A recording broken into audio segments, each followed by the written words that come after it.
السلام علیکم ورحمۃ اللہ وبرکاتہ، نحمده ونصلی علی رسولہ الکریم، اما بعد فاعوذ باللہ من الشیطان الرجیم، بسم اللہ الرحمن الرحیم، رب اشرح لی صدری ویسر لی امری واحلل عقدۃ من لسانی یفقہوا قولی۔ 15واں پارہ، سورۃ بنی اسرائیل۔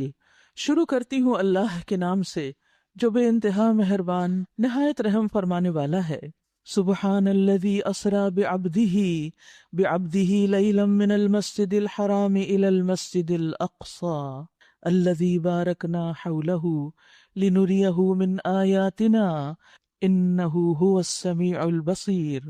سبحان الذی، پاک ہے وہ جو لے گیا ایک رات اپنے بندے کو، یعنی محمد الرسول اللہ صلی اللہ علیہ وسلم کو، جن کو اللہ نے اپنا بندہ کہا، عبدہ و رسولہ، اپنے بندے کو مسجد حرام سے دور کی اس مسجد تک، یعنی مسجد اقصی تک۔ اقصی کا معنی ہوتا ہے دور، جس کے ماحول کو اس نے برکت دی، یعنی جس کے آس پاس بہت سے انبیاء آئے، رسول آئے۔ اس زمین کو اللہ نے خیر و بھلائی کے لیے چن لیا۔ ابراہیم علیہ السلام کی اولاد میں سے، یعقوب علیہ السلام کے بچوں میں سے، بنی اسرائیل میں سے بے شمار پیغمبر اسی علاقے کے آس پاس آئے تھے۔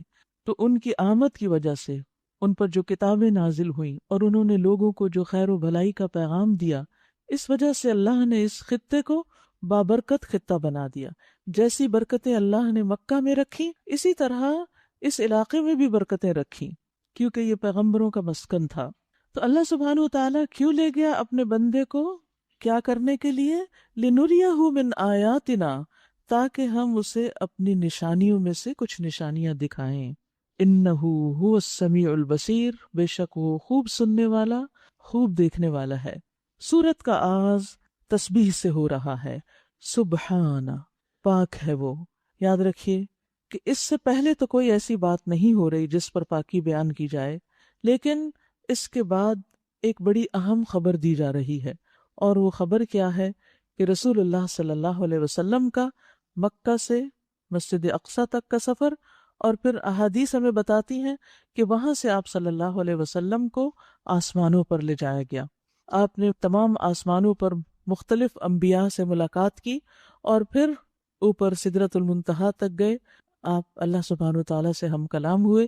اسی موقع پر آپ کو نماز جیسا تحفہ دیا گیا امت کے لیے، اور کچھ اور چیزیں بھی آپ کو دکھائی گئیں جن کا یہاں ذکر ہے۔ جب آپ واپس آئے تو لوگوں نے آپ کے اس سفر کے بارے میں شک کیا کہ کیسے ممکن ہے کہ ایک ہی رات میں یہ سب کچھ ہو جائے۔ تو بات یہ کہ انسانوں کے لیے ممکن نہیں، نہ اس دور میں تھا نہ اب تک ممکن ہے کہ اتنی دور کا سفر انسان ایک رات میں کر لے، لیکن اللہ سبحانہ تعالیٰ کے لیے کچھ بھی مشکل نہیں۔ پاک ہے وہ ہر کمزوری سے، کہ جو تم اس کے بارے میں سوچو کہ اس کے لیے کچھ ناممکن نہیں، وہ سب کچھ کر سکتا ہے۔ اور اس سفر کا مقصد کیا تھا؟ کچھ نشانیوں کا مشاہدہ کرانا، کیونکہ انبیاء علیہ السلام کے ذریعے دوسروں کو ہدایت ملتی ہے، علم ملتا ہے۔ یاد رکھیے کہ علم دینے والا اگر کسی چیز کے بارے میں خود شک میں ہے تو وہ دوسرے کو کنونس نہیں کر سکتا، اور شک کو دور کرنے کے لیے انسان کو بسا اوقات مشاہدے کی ضرورت ہوتی ہے۔ کچھ چیزیں انسان سن کر یقین کر لیتا ہے، لیکن کچھ چیزوں کے لیے دیکھنا ان کو ضروری ہوتا ہے۔ تو آپ کو اس موقع پر جنت اور دوزخ بھی دکھائے گئے، اور مختلف لوگوں کا انجام بھی دکھایا گیا، جس سے آپ کے اندر مزید یقین پیدا ہوا، اور اس کے ساتھ آپ نے لوگوں کو ان تمام چیزوں کے بارے میں خبر دی۔ لیکن لوگوں کے لیے یہ ایک امتحان بھی تھا۔ کچھ لوگ شک میں پڑ گئے، اور ابو بکر صدیق جیسے لوگ آپ کی تصدیق کر کے صدیق کہلائے کہ کیا مشکل ہے۔ وہ جس کے پاس دن رات آسمان سے خبریں آتی ہیں، اگر اللہ تعالیٰ ان کو آسمان تک لے جائے تو اس میں اللہ کے لیے تو کچھ بھی مشکل نہیں۔ ہم نے اس سے پہلے موسیٰ علیہ السلام کو کتاب دی تھی، اور اسے بنی اسرائیل کے لیے ذریعہ ہدایت بنایا تھا۔ کون سی کتاب تھی؟ تورات۔ اس تاکید کے ساتھ کہ میرے سوا کسی کو اپنا وکیل نہ بنانا، یعنی کسی اور پر بھروسہ یا توکل نہیں کرنا۔ یعنی اس کتاب میں جو ہدایت تھی، اس ہدایت کا جو خلاصہ تھا وہ کیا؟ کہ اللہ پر توکل۔ یاد رکھیے یہ توکل انسان کے اندر بے پناہ اطمینان پیدا کر دیتا ہے۔ سخت سے سخت گھبراہٹ اور پریشانی اور بے یقینی کی کیفیت میں بھی جب انسان اللہ پہ اپنے معاملات چھوڑ دیتا ہے، اس کے سپرد اپنا سب کچھ کر دیتا ہے، اس پہ بھروسہ کر لیتا ہے، تو اس کی مشکلات ہلکی ہو جاتی ہیں۔ تو قرآن مجید پڑھنا ہو یا پچھلی قوموں کے لیے تورات اور انجیل وغیرہ کی تعلیم ہو، تو خلاصہ ایک لفظ میں یہاں دیا گیا، اور وہ ہے اپنا سب کچھ اپنے رب کو مان لیں، رب پر ہی بھروسہ کریں۔ فرمایا تم ان لوگوں کی اولاد ہو جنہیں ہم نے نوح علیہ السلام کے ساتھ کشتی پر سوار کیا تھا، یعنی جو اس طوفان سے بچ گئے تھے۔ اور نوح علیہ السلام ایک شکر گزار بندے تھے، ان کی تعریف کی جا رہی ہے کس بنا پر؟ ان کی شکر گزاری کی بنا پر۔ اللہ سبحانہ و تعالیٰ جب کسی کی تعریف کر دے تو پھر ہمیں کیا کرنا چاہیے؟ جس صفت کی بنا پہ تعریف کی جا رہی ہے اپنے اندر وہ صفت پیدا کرنی چاہیے۔ پھر فرمایا پھر ہم نے اپنی کتاب میں بنی اسرائیل کو اس بات پر بھی متنبہ کر دیا تھا کہ تم 2 مرتبہ زمین میں فساد عظیم برپا کرو گے اور بڑی سرکشی دکھاؤ گے۔ آخر کار جب ان میں سے پہلی سرکشی کا موقع پیش آیا تو اے بنی اسرائیل، ہم نے تمہارے مقابلے پر اپنے ایسے بندے اٹھائے جو نہایت زور آور تھے۔ یعنی جب تم نے سرکشی کی تو تمہاری سرکشی کو توڑنے کے لیے اللہ نے تم سے بھی زیادہ طاقتور لوگ تم پر مسلط کر دیے، اور وہ تمہارے ملک میں گھس کر ہر طرف پھیل گئے۔ دراصل بتانا یہ مقصود ہے کہ جب کوئی قوم سرکشی پر اتر آتی ہے تو اللہ سبحانہ وتعالیٰ پھر کس طرح اس کا علاج کرتے ہیں۔ یہ ایک وعدہ تھا جسے پورا ہو کر ہی رہنا تھا۔ اس کے بعد ہم نے تمہیں ان پر غلبے کا موقع دے دیا، یعنی پھر جب انہیں احساس ہوا کہ ہم غلط تھے، توبہ کی، استغفار کی، اللہ سبحانہ وتعالیٰ نے ان کو دوبارہ اٹھا دیا اور تمہیں مال اور اولاد سے مدد دی اور تمہاری تعداد پہلے سے بڑھا دی۔ دیکھو تم نے بھلائی کی تو وہ تمہارے اپنے ہی لیے بھلائی تھی۔ ان احسنتم احسنتم لانفسکم، اور یہی قاعدہ ہر ایک کے لیے، ہم سب کے لیے بھی، کہ اگر ہم کوئی نیکی کریں گے، محسن بنیں گے، تو اس کا فائدہ خود ہم ہی کو پہنچے گا۔ نیکی کرنا آسان نہیں ہوتا، نیکی میں مشقت ہوتی ہے، ہاں روزہ رکھنا ہو یا تراویح پڑھنی ہو یا قرآن کی ایکسٹرا تلاوت کرنی ہو یا پھر بندوں کی خدمت کرنی ہو یا اس طرح کے کچھ پروگرام ارینج کرنے ہو، یہ سارے کام محنت مانگتے ہیں۔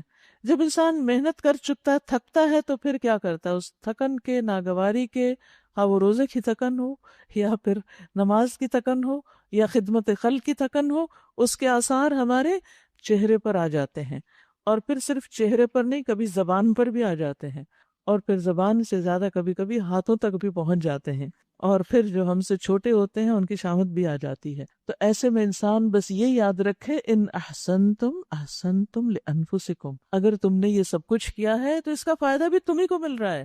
دوسروں پر کیوں احسان جتاتے ہو؟ کیوں اذیت اور دکھ دے کر اپنی نیکی کو ضائع کرتے ہو؟ وَإِنْ أَسَأْتُمْ، اور اگر تم نے برا کیا، فَلَهَا، تو اس کا انجام یا اس کا نتیجہ بھی خود ہی کو بھگتنا ہوگا۔ پھر جب دوسرے وعدے کا وقت آیا تو ہم نے دوسرے دشمنوں کو تم پر مسلط کیا تاکہ وہ تمہارے چہرے بگاڑ دیں۔ ہوتا یہ ہے کہ جب اللہ تعالیٰ نعمتیں دیتا ہے تو انسان پھر سرکشی پیدا ہونے لگتی ہے اس کے اندر، اور مسجد یعنی بیت المقدس میں اسی طرح گھس جائیں جس طرح پہلے دشمن گھسے تھے، اور جس چیز پر ان کا ہاتھ پڑے اسے تباہ کر کے رکھ دیں، یعنی عبادت گاہ بھی اور کتاب اور باقی تمام آثار اور نشانات، تبرکات، ہر چیز۔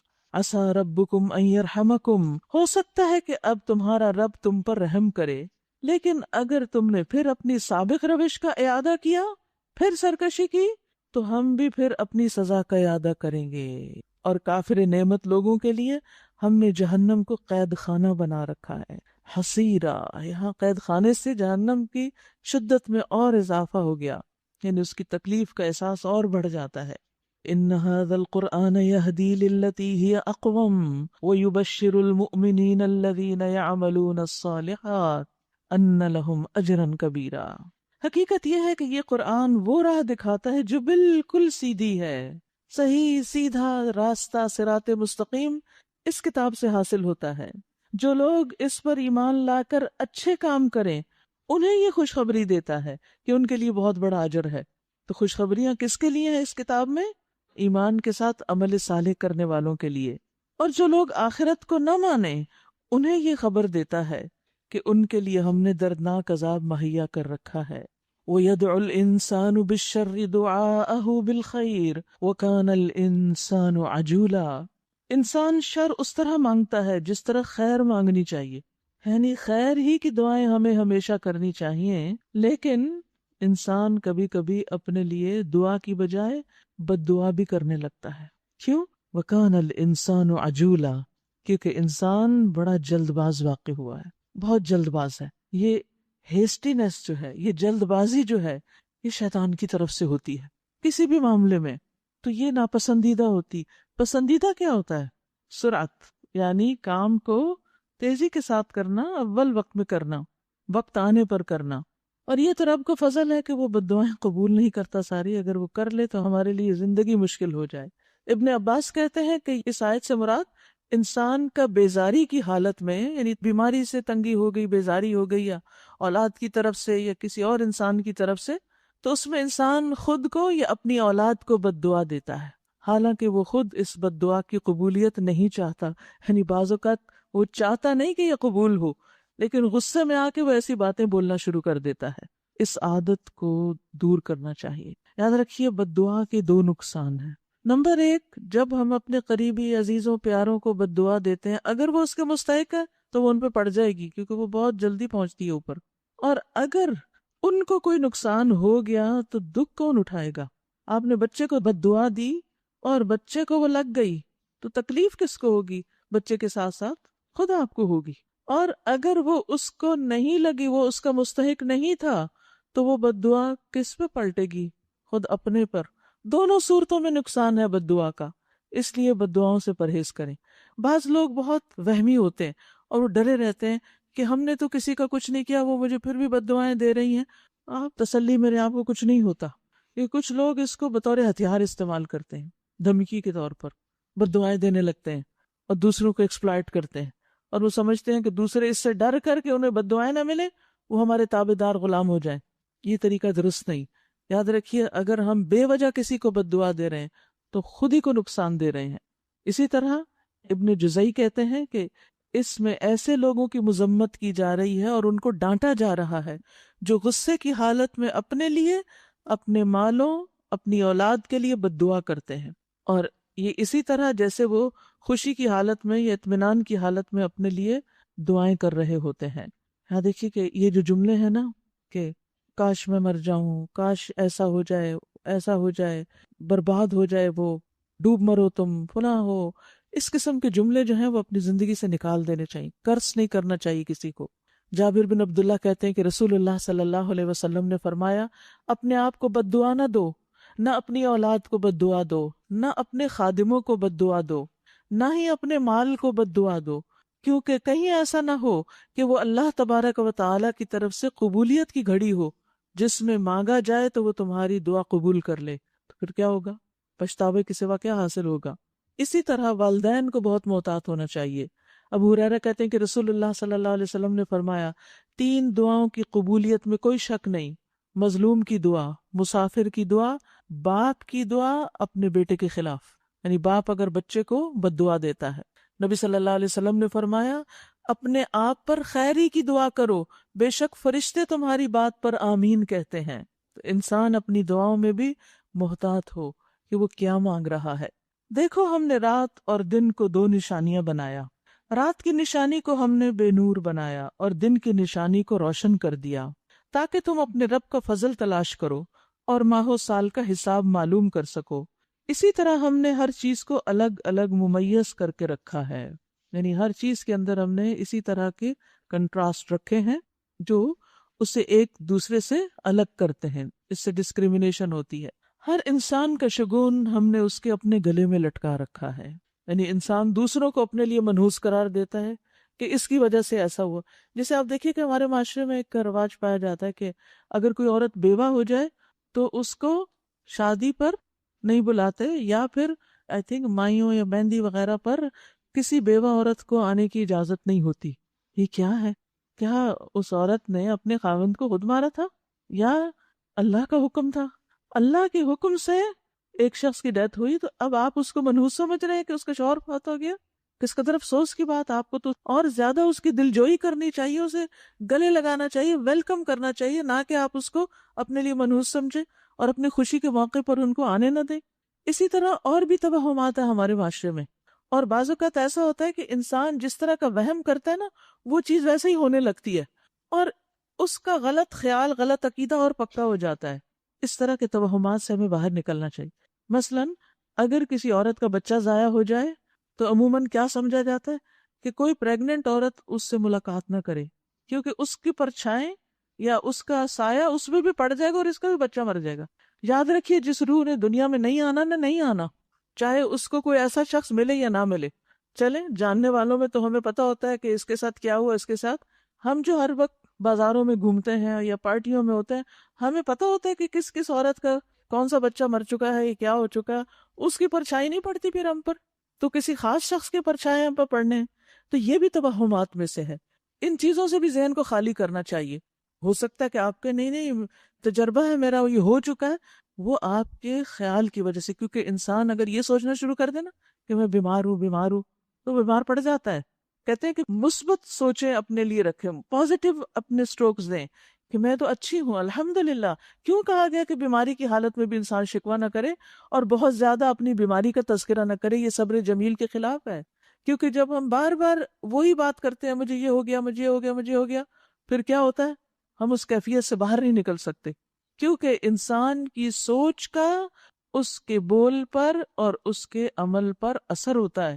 جس طرح ہم سوچنے لگتے ہیں چیزیں ویسے ہی ہونے لگتی ہیں. اب آپ دیکھیے دنیا میں جو لوگ شرک کرتے ہیں وہ کیا سمجھتے ہیں کہ فلاں کو بتوں کی مار پڑ گئی اور فلاں پہ وہ راضی ہو گئی دیوی اور اس کی دولت میں اضافہ ہو گیا. کیا اس کی کوئی حقیقت ہے؟ لیکن ان لوگوں کا یہی اعتقاد بن چکا ہے اور یہی شرک ہے. تو اس لیے ہمیں ایسے توہمات میں نہیں پڑنا چاہیے. ہر انسان کو جو بھی نقصان یا فائدہ پہنچتا ہے اس کا ذمہ دار وہ خود ہے. وہ اس کے اپنے کیے کی کوئی شامت ہو سکتی ہے. کیونکہ پیچھے ہم نے پڑھا تھا نا، اگر کسی کی آنکھ میں یا کوئی رگ میں تکلیف ہوتی ہے تو کسی نہ کسی گناہ کے نتیجے میں بعض اوقات ہوتی. اور بعض اوقات ضروری نہیں کہ گناہ ہی کی وجہ سے کوئی چیز ہو. یہ بھی ہو سکتا ہے کہ اللہ سبحانہ وتعالیٰ کسی کو آزمانا چاہے. جیسے ایوب علیہ السلام، انہوں نے کوئی گناہ نہیں کیا تھا لیکن 18 سال تک وہ ایک بیماری میں مبتلا رہے تھے.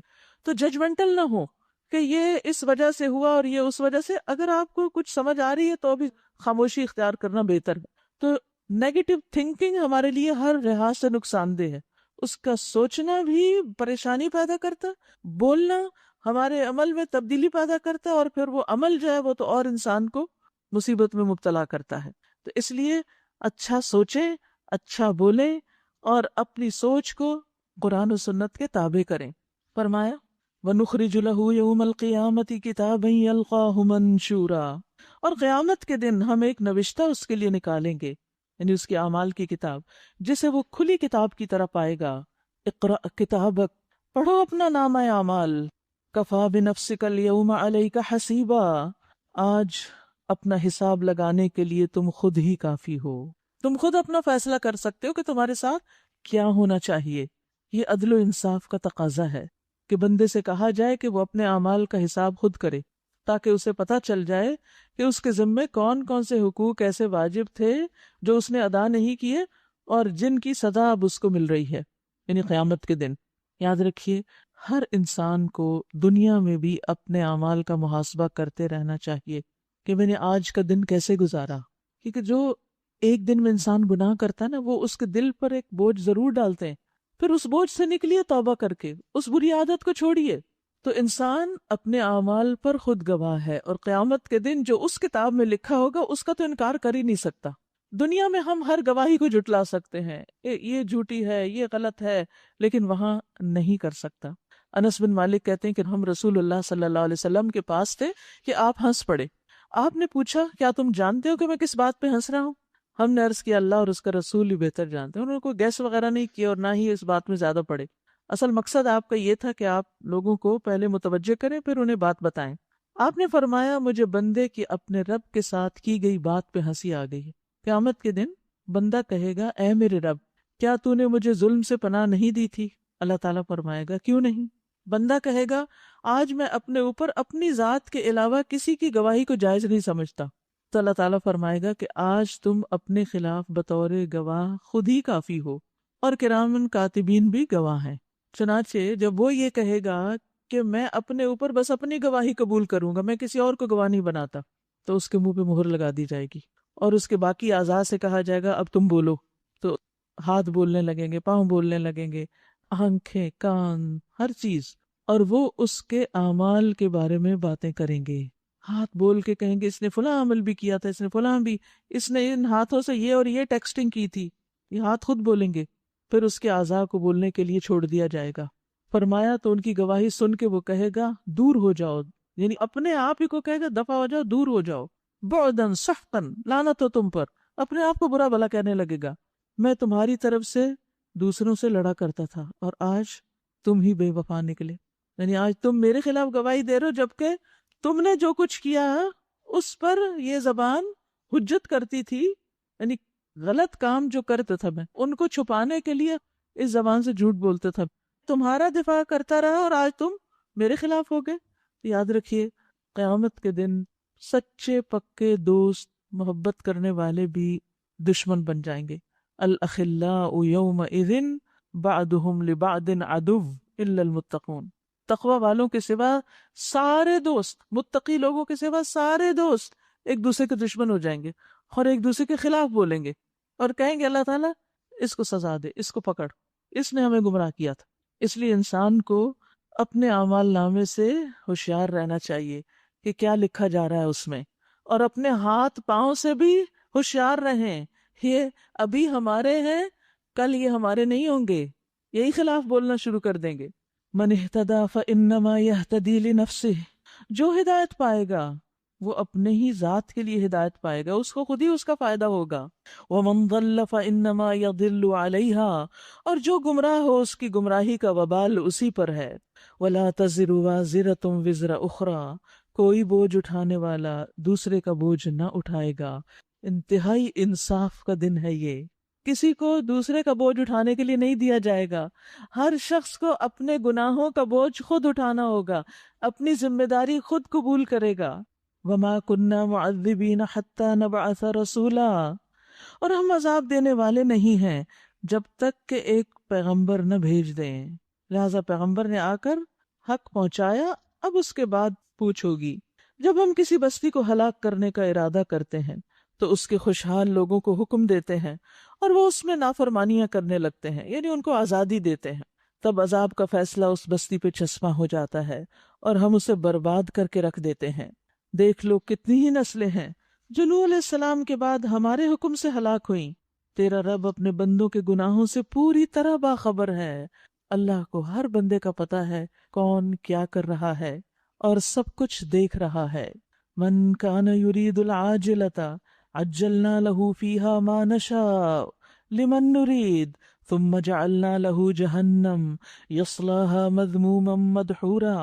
جو کوئی عاجلہ کا خواہش مند ہو، عاجلہ کا مطلب جلدی ملنے والی چیز، یعنی وقت سے پہلے ہی مل جائے، آخرت کی بجائے دنیا میں ہی مل جائے. مجھے جو میں نیکی کروں بس فوراً مجھے اس کا صلہ مل جانا چاہیے، یہ ہے عاجلہ. تو فرمایا کہ جو عاجلہ کا خواہش مند ہے اسے ہم یہی دے دیتے ہیں، دنیا میں مل جاتا ہے اس کو پھر جو وہ چاہ رہا ہے، جسے دینا چاہیں. اور یہ بھی ضروری نہیں کہ ہر ایک کو ہی عاجلہ مل جائے. پھر اس کی قسمت میں جہنم لکھ دیتے ہیں جسے وہ تاپے گا ملامت زدہ اور رحمت سے محروم ہو کر. بہت ہی پاورفل آیت ہے. ہمیں نیک کام کرنے کے بعد فوراً ہی بندوں سے ان کا ریوارڈ یا دکھاوے کی صورت میں تعریف کی شکل میں ریوارڈ کی خواہش نہیں رکھنی چاہیے. ہم جو کچھ اللہ کے لیے کر رہے ہیں اس عمل کو اللہ پہ چھوڑ دیں، وہ جب جتنا جہاں جیسے چاہے اس کی جزا دے. وہ دنیا میں بھی دے سکتا ہے اور دیتا ہے، اللہ کا وعدہ ہے. مرد ہو یا عورت ایمان لا کر نیک عمل کریں، ہم ان کو دنیا میں بھی ضرور پاکیزہ زندگی بسر کرائیں گے، دنیا میں بھی فائدے ہوں گے.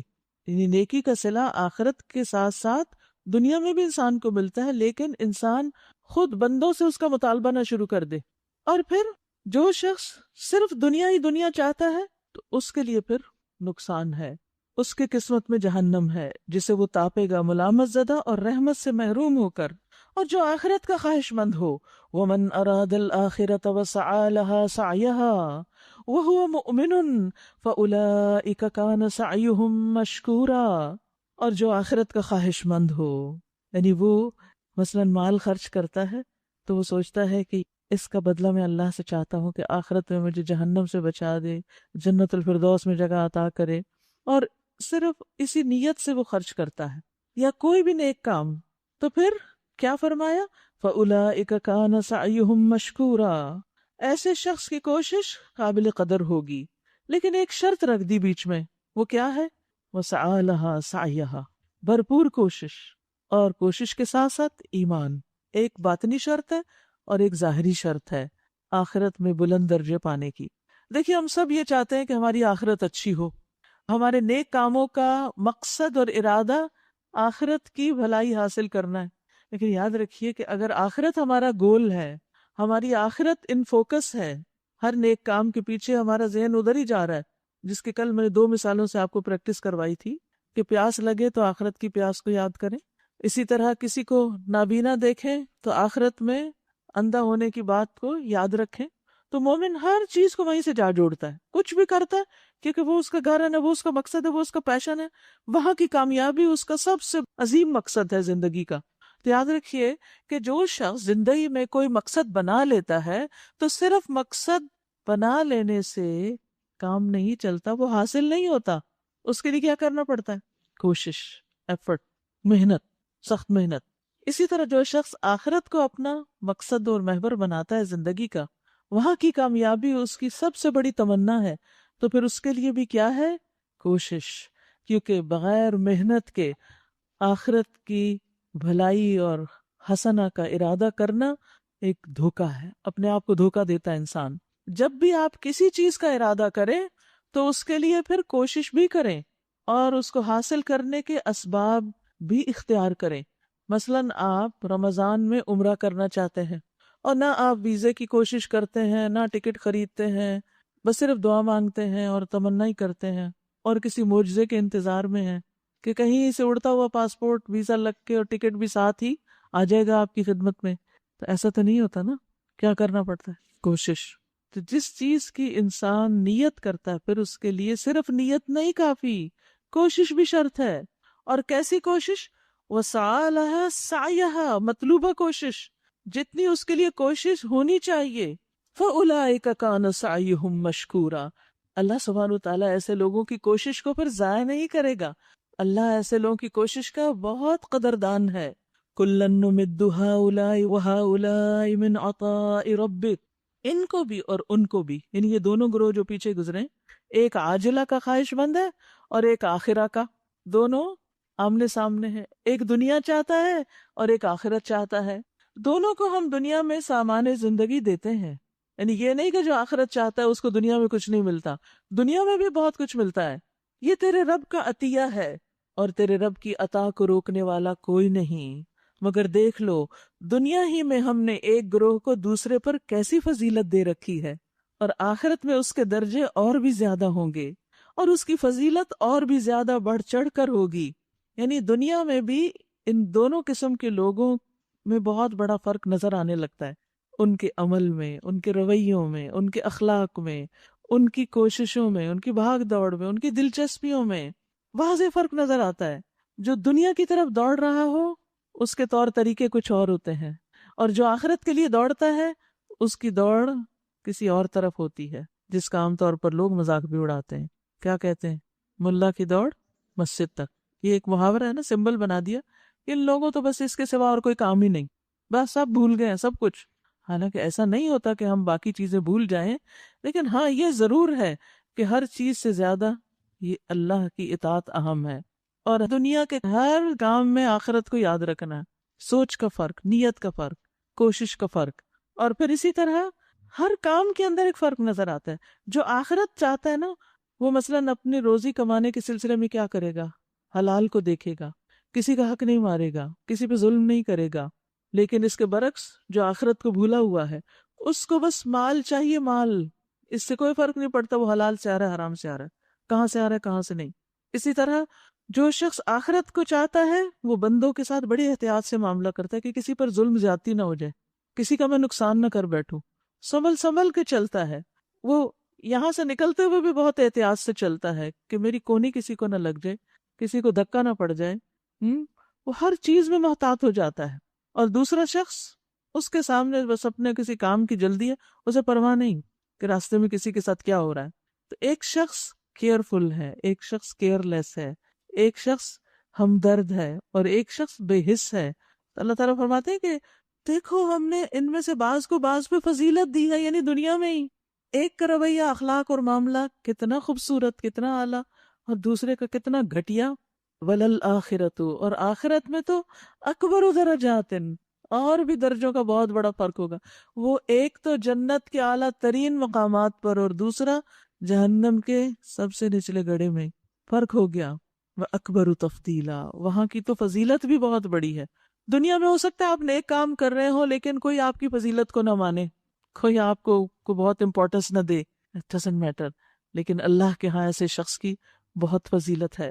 لا تجعل مع اللہ الہا آخر فتقعد مذموما مخذولا، تو اللہ کے ساتھ کوئی دوسرا معبود نہ بنا ورنہ ملامت زدہ اور بے یار و مددگار بیٹھا رہ جائے گا. وقضى ربك الا تعبدوا الا اياه، تیرے رب نے فیصلہ کر دیا کہ تم لوگ کسی کی عبادت نہ کرو مگر صرف اسی کی، یعنی اللہ کی. وبالوالدین احسانا، اور والدین کے ساتھ احسان کرو، نیک سلوک کرو. اگر تمہارے پاس ان میں سے کوئی ایک یا دونوں بوڑھے ہو کر رہیں، خاص طور پر بڑھاپے کا ذکر ہے، تو انہیں اف تک نہ کہو، انہیں جھڑکو بھی نہیں، جھڑک کر نہیں جواب دو، بلکہ ان سے احترام کے ساتھ بات کرو، اور نرمی اور رحم کے ساتھ ان کے سامنے جھک کر رہو، عاجزی اختیار کرو، اور دعا کیا کرو. کیا؟ رب ارحمہما کما ربیانی صغیرا، اے میرے رب ان پہ رحم فرما. یعنی سب سے زیادہ جو دعا بڑھاپے میں والدین کو چاہیے ہوتی ہے وہ رحم کی ہے، اللہ کی، کہ اللہ رحمت کر دے. جس طرح انہوں نے رحمت اور شفقت سے بچپن میں مجھے پالا تھا. قرآن مجید میں کئی جگہ پر والدین کے ساتھ احسان کا ذکر آتا ہے، لیکن یہاں پر خاص طور پر بڑھاپے کی حالت کو خاص کیا گیا ہے. اس کی کیا حکمت ہے؟ اس کی حکمت یہ ہے کہ بڑھاپے میں ماں باپ کو بچوں کی مدد کی زیادہ ضرورت ہوتی ہے بنسبت اس کے کہ جب وہ خود جوان ہوتے ہیں اور طاقتور ہوتے ہیں. اپنی جوانی میں وہ اپنے کام خود کرتے ہیں، بلکہ آپ کے بھی کرتے ہیں، لیکن جب وہ کمزور ہو جاتے ہیں اس وقت انہیں آپ کی ہیلپ چاہیے ہوتی ہے.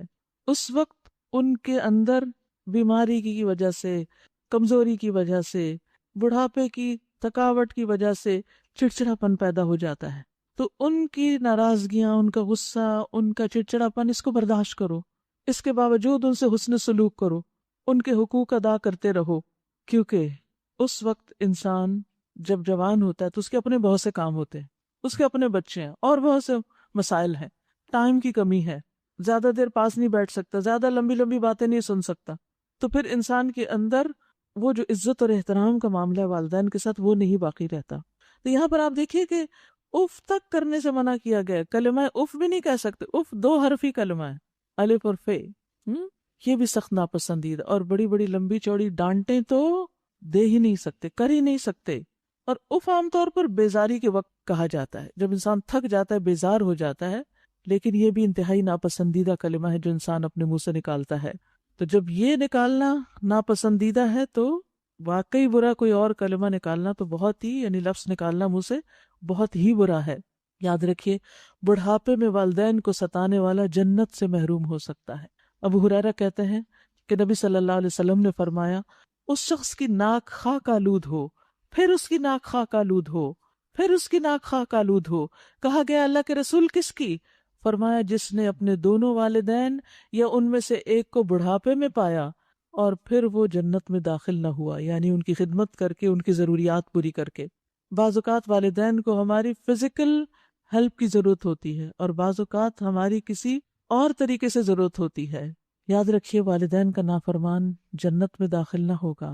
رسول اللہ صلی اللہ علیہ وسلم نے فرمایا 3 لوگ جنت میں نہیں جائیں گے، نہ اللہ قیامت کے دن ان پہ نظر فرمائے گا، یعنی نظر رحمت. نمبر 1 والدین کا نافرمان. نمبر 2 مردوں کی مشابہت اختیار کرنے والی عورت، یعنی عورت کو عورت نظر بھی آنا چاہیے اور عورت کو ذہنی طور پر بھی عورت ہی رہنا چاہیے، مرد بننے کی کوشش نہیں کرنی چاہیے. یعنی ہماری قوت، ہماری امپاورمنٹ اس میں نہیں کہ ہم اپنا آپ بھول جائیں، اپنے آپ کو چھوڑ دیں اور مرد بن جائیں. عورت ہوتے ہوئے جو کام ہم کر سکیں اپنے دائرہ کار کے مطابق، اپنی صلاحیتوں کے مطابق، وہی ہمارے لیے زیادہ فضیلت کی بات ہے. اور تیسرے دیوس. دیوس وہ مرد ہوتا ہے جو عورت کو بے حیائی کا کام کرتے ہوئے دیکھتا ہے اور اس کو منع نہیں کرتا، چاہے باپ ہو یا شوہر ہو یا بھائی ہو یا بیٹا ہو. کوئی بھی محرم مرد جب وہ دیکھتا ہے کہ اسی کے خاندان کی کوئی عورت بے راہ رو ہو رہی ہے اور وہ اس کو کنٹرول نہیں کرتا، سمجھاتا نہیں، کیونکہ مرد عورتوں پر قوام ہیں، اللہ نے انہیں ذمہ داری دی ہے، اور صرف کھلانے پلانے کی نہیں، ان کی حفاظت کی ذمہ داری بھی دی ہے، اور ان کو بے راہ رو ہونے سے بچانے کی بھی. کیوں؟ اس لیے کہ جب ایک عورت، اس کی دلچسپی اپنے گھر سے زیادہ، اپنے بچوں سے زیادہ کسی اور چیز میں ہو جاتی ہے. مثلا ایک عورت اپنے شوہر کو چھوڑ کر کسی اور مرد کے پیچھے جانے لگتی ہے، تو یہ چیز اللہ کی نگاہ میں بہت غصہ دلانے والی ہے. اور اسی طرح یہ گھر کے نظام کو بکھیر دینے والی، توڑ دینے والی، گھر برباد ہو جاتے ہیں، نسلیں تباہ ہو جاتی ہیں. اس بے راہ روی کے نتیجے میں اللہ کی ناراضگی آتی ہے اور دنیا کی نعمتیں بھی ہاتھ سے چلی جاتی ہیں. تو اس لیے مرد کو پکڑا جا رہا ہے یہاں کہ تم اپنی ذمہ داری نبھاؤ، تم نظر رکھو کہ تمہاری بیوی کیا کر رہی ہے، اور کوئی ایسا کام تو نہیں ہو رہا کہ جو تمہارے بچوں کی تربیت کے لیے نقصان دہ ہو. کیونکہ آپ دیکھیے کہ جب ایک عورت اپنی حدود پار کرتی ہے نا، تو وہ صرف ایک عورت نہیں ہوتی، اس کے اولاد، اس کی اولاد نہیں، اس کی نسلیں بھی اس کو اپنے لیے رول ماڈل سمجھتی ہیں. بچے آٹومیٹیکلی نہ چاہتے ہوئے بھی انکانشیسلی ماں کو فالو کر رہے ہوتے ہیں. اگر ماں غلط کام کری تو بچے بھی غلط کام کریں گے. تو اس لیے عورت کا اپنی لمٹس میں رہنا بہت ضروری ہے. اس کا یہ مطلب نہیں کہ مردوں کو کھلی چھٹی ہے، مردوں کو بھی نہیں، کیونکہ عورت اکیلی تو نہیں نا کوئی برا کام کرے گی، اس کے ساتھ کوئی اور مرد ہوگا تو تبھی کرے گی نا. تو مرد کے لیے بھی نہیں، لیکن یہ ہے کہ مرد پر اپنی ذمہ داری بھی ہے اور عورت کی بھی ہے. پھر اسی طرح والدین کو رلانا کبیرہ گناہ ہے. کوئی ایسی بات نہ کرے، کوئی ایسا کام نہ کرے جس پر ناراض ہو کر ماں باپ رو دیں آپ کے رویے پر. ابن عمر نے ایک مرتبہ 9 کبیرہ گناہوں کا ذکر کیا اور کہا کہ نمبر 1 اللہ کے ساتھ شرک کرنا، نمبر 2 کسی جان کو قتل کرنا، نمبر 3 میدان جنگ سے فرار، نمبر 4 پاک باز عورت پر زنا کا الزام، نمبر 5 سود خوری، نمبر 6 یتیم کا مال کھانا، نمبر 7 مسجد میں الحاد کرنا، یعنی مسجد میں کوئی ایسا کام کرنا جو دین کے منافی ہو، شرک اور بدعت پھیلانا، نمبر 8 لوگوں کا مذاق اڑانا، یہ بھی حرام ہے، نمبر 9 والدین کا اولاد کی نافرمانی کی وجہ سے رو پڑنا، یعنی وہ بچوں کے رویے سے اتنے بیزار ہو جائیں یا ان کی بے رخی سے، بے وفائی سے، کہ پوچھتے ہی نہیں، فون بھی نہیں کرتے. یعنی بعض اوقات ایسا ہوتا ہے نا کہ دنوں تک بچے ماں باپ کو یاد نہیں کرتے، نہ ان کی ضروریات کا خیال رکھتے ہیں. تو ماؤں کے دل میں کیا آتا ہے کہ اللہ نے مجھے بچے دیے، میں نے ان کو پالا اور ان کو بڑا کیا اور ان کے لیے دعائیں مانگی، اور اب میں اپنے علاج کے لیے پیسے کی محتاج ہوں، اور بچے کے بچے عیش و عشرت کر رہے ہیں. وہ صرف یہ سوچ کے بھی رو دے تو یہ رونا اس کا اولاد کے حق میں مصیبت بنے گا. تو بہت کیئرفل رہیے. بعض اوقات ماں باپ کے جو رویے ہوتے ہیں وہ بھی سخت ہوتے ہیں، اس میں بھی آپ صبر سے کام لیجئے، آپ کی طرف سے کوئی بری چیز نہ جائے. ابن عمر نے پوچھا کیا تم جہنم سے ڈرتے اور جنت میں جانا چاہتے ہو؟ تو جس شخص نے ان سے کبیرہ گناہوں کے بارے میں پوچھا تھا اس نے کہا اللہ کی قسم میں تو یہی چاہتا ہوں. انہوں نے پوچھا کیا تمہارے والدین زندہ ہیں؟ میں نے کہا جی ہاں، میرے پاس میری والدہ ہیں. میں نے کہا اللہ کی قسم اگر تم ان سے نرمی سے بات کرو، ماں کے ساتھ نرمی سے بات کرو اور ان کو کھانا کھلاؤ تو ضرور جنت میں جاؤ گے، بشرطے کہ کبیرہ گناہوں سے بچو. بعض اوقات ماں باپ بڑھاپے کی اس حالت کو پہنچ جاتے ہیں کہ اپنے ہاتھ سے کھا بھی نہیں سکتے، اتنی کمزوری ہو جاتی ہے، ہاتھ کانپنے لگتے. تو کتنے ہی بچے خوش قسمت ہیں جو پھر اپنے ہاتھوں سے پیار سے ماں باپ کو کھلاتے ہیں، لیکن اس میں بھی بڑے سوچ سمجھ کھلانے کی بھی ٹریننگ لیجیے. یہ نہ ہو کہ چمچ ان کے دانتوں کو ٹکراتے رہیں اور وہ کمزور دانت ہل جائیں مزید، یا اس طرح نہ ڈالے کہ ان کو جلدی جلدی کھلا رہے ہوں کہ جلدی کام ختم ہو. نہیں، توجہ اور تسلی کے ساتھ بیٹھ کر.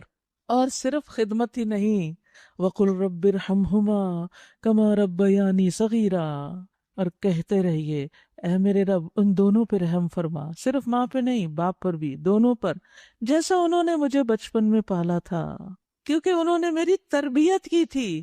اس وجہ سے اس تربیت کی بنا پر وہ مستحق ہیں اس دعا کے. والدین اولاد کی تربیت جتنی زیادہ کریں گے ان کا حق اتنا ہی زیادہ ہوگا. اگر والدین صرف دنیاوی تربیت کرتے ہیں تو اتنا حق ہے، لیکن اگر والدین دنیا میں رہنے کے ساتھ ساتھ دین بھی سکھاتے ہیں تو ان کا حق دگنا ہو جاتا ہے.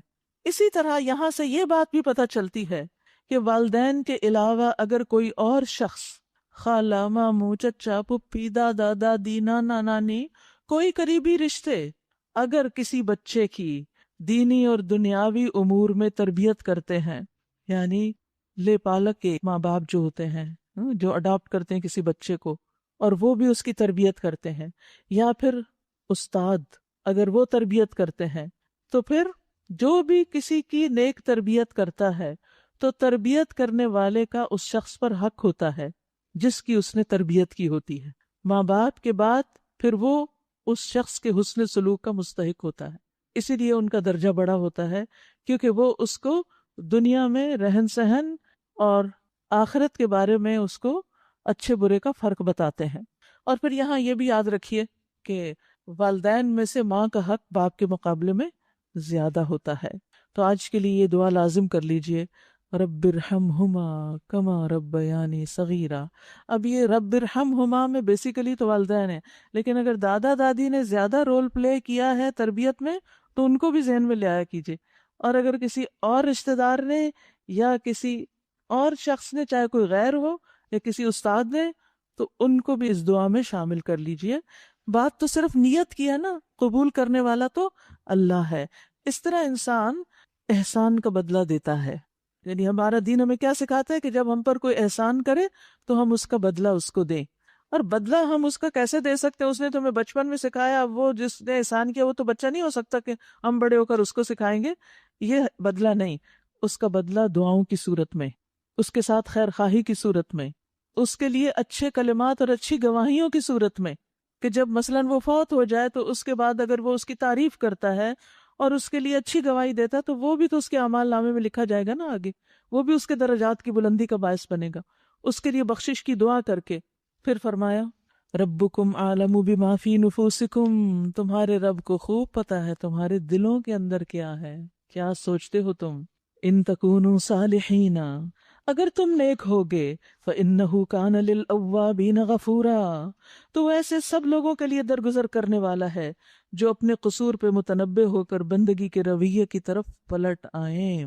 وآت ذی القربى حقہ، رشتہ دار کو اس کا حق دو، اور مسکین اور مسافر کو اس کا حق۔ فضول خرچی نہ کرو، فضول خرچ لوگ شیطان کے بھائی ہیں، اور شیطان اپنے رب کا ناشکرا ہے، تو گویا فضول خرچی ناشکرا پن ہے۔ ولا تبذر تبذیرا، تبذیر کیا ہوتا ہے؟ اپنے مال کو خواہشات پر ضرورت سے زیادہ خرچ کرنا، یعنی مثلاً کھانا گھر میں پکا ہوا ہے، کیا پکا ہے؟ یہ پکا ہے، اوکے چلیں پیزا آرڈر کر لیتے ہیں، فلاں جگہ چلتے ہیں۔ وہ گھر کا کھانا ضائع ہو رہا ہے، خراب ہو رہا ہے، کچھ بیچارے جس نے پکایا وہ سارا دن گرمی میں کھڑے ہو کر ہلاک ہوتا رہا، اور آپ نے اتنا بھی اپریشیٹ نہیں کیا کہ اس کو شکر کے ساتھ کھا لیں۔ اور پھر آپ دیکھیے کہ اس کو ایک عادت ہی بنا لینا کہ باہر ہی کھانا ہے۔ پھر اسی طرح جب انسان ضرورت سے زائد خرچ کرتا ہے جائز خواہش پر، صرف کھانا پینا نہیں بلکہ لباس ہو، اب لباس اچھا بھلا لباس موجود ہے لیکن اب وہ نئی چیز آ گئی ہے، وہ چاہے کتنی بھی مہنگی ہے، چاہے کسی اور مد میں سے نکالنا پڑے، وہ رکھے ہوئے تھے صدقے کے لیے نیت کر کے پیسے، لیکن اب تو میرا دل للچا گیا کہ میں یہ نیا سوٹ اس موسم کا اتنا خوبصورت اشتہار دیکھا، میں کیوں نہ ویسے ہی بن جاؤں جیسی وہ نظر آ رہی ہیں بل بورڈ پر۔ تو اس دفعہ تو دیکھا ہے میں نے، بڑا ہی چین ہے یہاں الحمدللہ، کراچی میں تو بڑا سکون ہے، ہر طرف ہوائیں چل رہی ہیں اور خوبصورت منظر ہیں، درخت نظر آتے ہیں، بل بورڈ وغیرہ صاف ہو گئے ہیں۔ بہرحال تو اب ہوتا کیا ہے کہ انسان نیکی کے کاموں میں خرچ نہیں کر سکتا جب وہ تبذیر کا شکار ہوتا ہے، جب زائد ضرورت اپنی خواہش پہ خرچ کر، یعنی لباس بنا رہے ہیں کیوں؟ ضرورت کوئی نہیں، صرف خواہش ہے، صرف خواہش، دل چاہ رہا ہے، دیٹس اٹ۔ اچھا دل چاہ رہا ہے چلو بنا لو، لیکن کیا جیب اجازت بھی دیتی ہے؟ نہیں، اتنی تو نہیں دیتی، کمیٹی ڈال لوں گی۔ بچوں کی تعلیم متاثر ہو رہی ہے، اور خیر کے کئی پروجیکٹس متاثر ہو رہے ہیں، اور ہم صرف اپنی ہی ذات پر خرچ کیے چلے جا رہے ہیں۔ اسی طرح ناحق جگہ پر خرچ کرنا بھی تبذیر میں ہوتا ہے، مال ضائع کرنا چاہے کسی بھی شکل میں ہو، خواہ فالتو فضول بتیاں جلا کر ہی کیوں نہ ہو۔ حدیث میں آتا ہے بے شک اللہ نے تمہارے لیے 3 باتیں ناپسند کی ہیں، ادھر ادھر کی فضول باتیں کرنا، مال کو ضائع کرنا، بکثرت سوال کرنا، بال کی کھال اتارنا۔ پھر اسی طرح اسراف کرنے والوں کو بدترین امتی کہا گیا ہے۔ رسول اللہ صلی اللہ علیہ وسلم نے فرمایا ان قریب میری امت میں ایسے لوگ ہوں گے جو طرح طرح کے کھانے کھائیں گے اور رنگ برنگے مشروب پئیں گے، یعنی سادہ پانی نہیں پئیں گے، ضرور کلرڈ ہی ہونا چاہیے، یا ڈفرینٹ طرح کے ڈرنکس۔ اس کا یہ مطلب نہیں کہ کلر ڈرنک پینا منع ہے، لیکن صرف مزے کے لیے ہی پیتے رہنا، ضرورت کے تحت نہ پینا، اور گفتگو میں بے احتیاطی کریں گے، اور طرح طرح کی سواریوں پہ سوار ہوں گے، گاڑیوں کا مقابلہ، وہ میری امت کے بدترین لوگ ہوں گے۔ یعنی اگر زندگی صرف انہی چیزوں کے اندر گم ہو کر رہ گئی ہے، رنگا رنگ کھانے، رنگا رنگ لباس اور رنگا رنگ سواریاں، اور اس سے اوپر انسان کچھ اور سوچے ہی نہ، صرف اپنے لیے سوچے، اور اپنے ہی شہر میں رہنے والے ہزاروں نہیں لاکھوں لوگوں کی بھوک، پیاس، تعلیم اور بنیادی ضرورت کے بارے میں آنکھیں بند کیے رکھے، تو یہ بہت بڑی زیادتی ہوگی۔ پھر فرمایا اگر ان سے یعنی رشتہ داروں سے، مسکینوں اور مسافروں سے تمہیں کترانا ہو، اس بنا پر کہ ابھی تم اللہ کی اس رحمت کو جس کے تم امیدوار ہو تلاش کر رہے ہو، تو انہیں نرم جواب دو۔ بعض اوقات ایسا ہوتا ہے کہ انسان کے پاس اتنا نہیں ہوتا، لیکن یوں لگ رہا ہوتا ہے کہ جیسے بہت کچھ ہے۔ کبھی اچھے وقتوں میں انسان اپنے لیے اچھی گاڑی خرید لیتا ہے، یا کوئی اچھا گیجٹ خرید لیتا ہے، یا کوئی اور اس طرح کی چیز، تو پھر دوسرے سمجھنے لگتے ہیں کہ اس کے پاس تو بہت کچھ ہے، پھر روز قرضہ مانگنے آ جاتے ہیں، اور اگر نہ دیا جائے تو ناراض بھی ہوتے ہیں۔ تو بعض اوقات انسان اپنی ضرورت کے لیے تو کچھ نہ کچھ اکٹھا کر کے یا قرض لے کے کچھ ضرورت اپنی پوری کر لیتا ہے، لیکن دوسروں کو نظر آتا ہے کہ ان کے پاس بہت کچھ ہے۔ تو اب اگر وہ ناراض بھی ہو رہا ہے کہ مجھے کیوں نہیں دیتے تم، تو نرم طریقے سے جواب دو۔ قُل لَهُمْ قَوْلًا مَيْسُورًا، اچھے سے بات کر لو، سختی سے جواب نہ دو، ان کا دل نہ توڑو، نہ تو اپنا ہاتھ گردن سے باندھ رکھو اور نہ اسے بالکل ہی کھلا چھوڑ دو۔ یعنی دوسروں کی مدد کرنے پہ آؤ تو سبھی کچھ نہ دے ڈالو کہ اپنے پاس کچھ بھی نہ رہے، کہ ملامت زدہ اور عاجز بن کر رہ جاؤ۔ تیرا رب جس کے لیے چاہتا ہے رزق کشادہ کرتا ہے، اور جس کے لیے چاہتا ہے تنگ کر دیتا ہے۔ وہ اپنے بندوں کے حال سے باخبر ہے اور انہیں دیکھ رہا ہے۔ اپنی اولاد کو غربت کے اندیشے سے قتل نہ کرو۔ اللہ بندوں پر والدین سے بھی زیادہ رحیم ہے۔ والدین اپنے بچے مار دیتے ہیں، اللہ تعالیٰ منع کر رہے ہیں کہ اپنے بچوں کو قتل نہیں کرنا، کیونکہ قتل اولاد کبیرہ گناہوں میں سے ہے۔ ہم انہیں بھی رزق دیں گے اور تمہیں بھی دیں گے، در حقیقت ان کا قتل ایک بڑی خطا ہے۔ زنا کے قریب بھی نہ پھٹکو، یعنی ایسی جگہ ہی نہ جاؤ، ایسا کام ہی نہ کرو کہ جس کے نتیجے میں اس بڑے حرام میں پڑ جاؤ۔ زنا کے قریب بھی نہ جاؤ، انہو کان فاحشتن، یہ بہت فحش کام ہے، بہت برا کام ہے، وساء سبیلا، اور بہت ہی برا راستہ۔ آپ دیکھیے کہ عموماً یہ برائی کہاں سے جنم لیتی ہے۔ عربوں کے ہاں ایک بہت معزز خاتون تھی، اس کا نام زینب بتایا جاتا ہے۔ تو ان کی تاریخ میں ایک واقعہ آتا ہے کہ اس نے اپنے غلام سے زنا کر لیا، یعنی جو سمجھے سے گھر کے سرونٹ سے اس نے کوئی برا کام کر لیا۔ تو اس سے پوچھا گیا کہ تم اتنی معزز آزاد عورت، کیونکہ عربوں کے ہاں آزاد عورتیں ایسا کوئی کام نہیں کرتی تھی، یعنی اشرافیہ کی یا ایلیٹ جو ہوتی تھی ان کے ہاں چاہے اسلام کی ابھی تعلیم نہیں بھی تھی، لیکن ان کے یہاں ایک بہت بڑی برائی تصور ہوتی تھی کہ کوئی آزاد عورت زنا کرے یا زنا کا کام کرے۔ اسے کہا کہ تم نے یہ کام کیسے کر لیا؟ اس نے کہا کثرت کلام کی وجہ سے اور کثرت میل ملاقات کی وجہ سے، یعنی جب میں اس کے ساتھ بہت لمبی چوڑی باتیں کرتی تھی اور اس کے ساتھ بہت سا ٹائم سپینڈ کرتی تھی، تو بالآخر میں اس برائی میں پڑ گئی جس کا میرا ارادہ نہیں تھا۔ تو بعض اوقات انسان کا ارادہ نہیں ہوتا کہ وہ زنا کرے، لیکن اگر کسی غیر مرد سے روز ہی باتیں ہو رہی ہیں اور روز ملاقاتیں ہو رہی ہیں، تو پھر اس گناہ میں پڑنے کا خطرہ اور زیادہ بڑھ جائے گا، اور یہ کبیرہ گناہ۔ اور آپ کو معلوم ہے نبی صلی اللہ علیہ وسلم جب معراج پر گئے تھے تو آپ نے ان عورتوں کو دیکھا تھا یا ان مردوں کو دیکھا تھا جو زنا کرنے والے تھے، کہ انہیں کیسی سزا دی جا رہی ہے۔ تو یہ کبیرہ گناہوں میں سے ہے جس پہ اللہ تعالیٰ کا غضب آتا ہے، اللہ کی ناراضگی آتی، اور یہ بہت برا راستہ ہے۔ فرمایا اس کے قریب نہ پٹکو۔ تو یاد رکھیے کہ انسان کو اپنی روزمرہ زندگی میں غیر مردوں سے انٹریکٹ تو کرنا پڑتا ہے۔ آپ کو اپنے ڈرائیور سے بات کرنی ہے، کوک سے بات کرنی ہے، مارکیٹ جا رہے ہیں وہاں بات کرنی ہے، مختلف جگہوں پر آپ کہیں کام کرتے ہیں، کہیں نہ کہیں آپ کو انٹریکشن ہوگا، لیکن اس میں بہت احتیاط، ہنسی مذاق نہیں، لوز ٹاک نہیں، تنہائی میں بات نہیں۔ ان سارے راستوں کو بند کر دیں جس سے آپ کا دل چاہے صاف ہو، لیکن آپ دوسرے کے دل کے مالک تو نہیں نا۔ اگر اس میں کوئی خرابی آ گئی اور اس نے اس بنا پر کوئی نقصان دے دیا تو کیا ہوگا؟ یہ اللہ تعالیٰ کی رحمت ہے کہ وہ ہمیں سمجھا رہا ہے کہ ہم ان چیزوں کے قریب نہ جائیں۔ اسی طرح آپ دیکھیے کہ بعض اوقات روزمرہ ضرورت کی باتوں میں ہی لمبی باتیں، فضول باتیں شروع ہو جاتی ہیں، اور بعض اوقات لوگ دین کے نام پر مسئلے مسائل پوچھنے کے لیے دینی اسکالرز اور علماء حضرات سے لمبی چوڑی کہانیاں کرنے شروع کر دیتے ہیں۔ یعنی بعض خواتین کی عادت ہوتی ہے وہ ہر ایک کو اپنا مسئلہ بتانے لگتی، پورے گھر کی کہانی سنانے لگتی۔ جب آپ روز کسی غیر مرد کو اپنے گھر کی کہانی سنائیں گے، ہو سکتا ہے اسی کا دل للچا جائے اور عورت ایک مصیبت میں پڑ جائے۔ تو اس لیے اپنی حفاظت کے لیے، اپنے آپ کو برے راستوں سے بچانے کے لیے ضروری ہے کہ انسان ان معاملات میں بہت احتیاط برتے۔ اگر کوئی مذاق کر بھی رہا ہے یا کوئی ورغلانے والی بات کر رہا ہے تو اللہ نے عورت کے اندر ایک بہت زبردست الارم رکھا ہوا ہے جو بج اٹھتا ہے، اور اس کو اگر اس کے کان سن لیں اور اس کا دل سن لے تو وہ اس راستے کو ہی چھوڑ دیتی ہے کہ اسے اپنا گھر نہیں خراب کرنا، اسے اپنا فیوچر خراب نہیں کرنا۔ آپ دیکھیے، کیونکہ میرے پاس ڈفرینٹ کیسز آتے رہتے ہیں، ان معلومات کی بنا پر آپ کو یہ بتانا چاہوں گی کہ بعض لڑکیوں کے گھر صرف اس لیے ٹوٹ جاتے ہیں کہ شادی کے بعد لڑکا دیکھتا ہے وہ لڑکی کا فیس بک پروفائل یا پچھلے جو اس کے تعلقات لڑکوں سے رہ چکے، اور وہ پھر اعتماد نہیں کر سکتا کہ میں اپنے گھر میں ایسی عورت کو چھوڑوں کہ جس پر مجھے اعتماد نہیں، وہ میرے بچوں کی تربیت کیا کرے گی۔ اس لیے شادی نہ ہوئی ہو تو بھی ان چیزوں سے بچنا ضروری ہے، شادی ہو چکی ہے تو بچنا اور بھی زیادہ ضروری ہے، کیونکہ اس میں اور بڑی خرابی ہے۔ پھر فرمایا قتل نفس کا ارتکاب نہ کرو جسے اللہ نے حرام کیا مگر حق کے ساتھ، اور جو شخص مظلومانہ قتل کیا گیا ہو اس کے ولی کو ہم نے قصاص کے مطالبے کا حق ادا کیا، بس چاہیے کہ وہ قتل میں حد سے نہ گزرے اور اس کی مدد کی جائے گی۔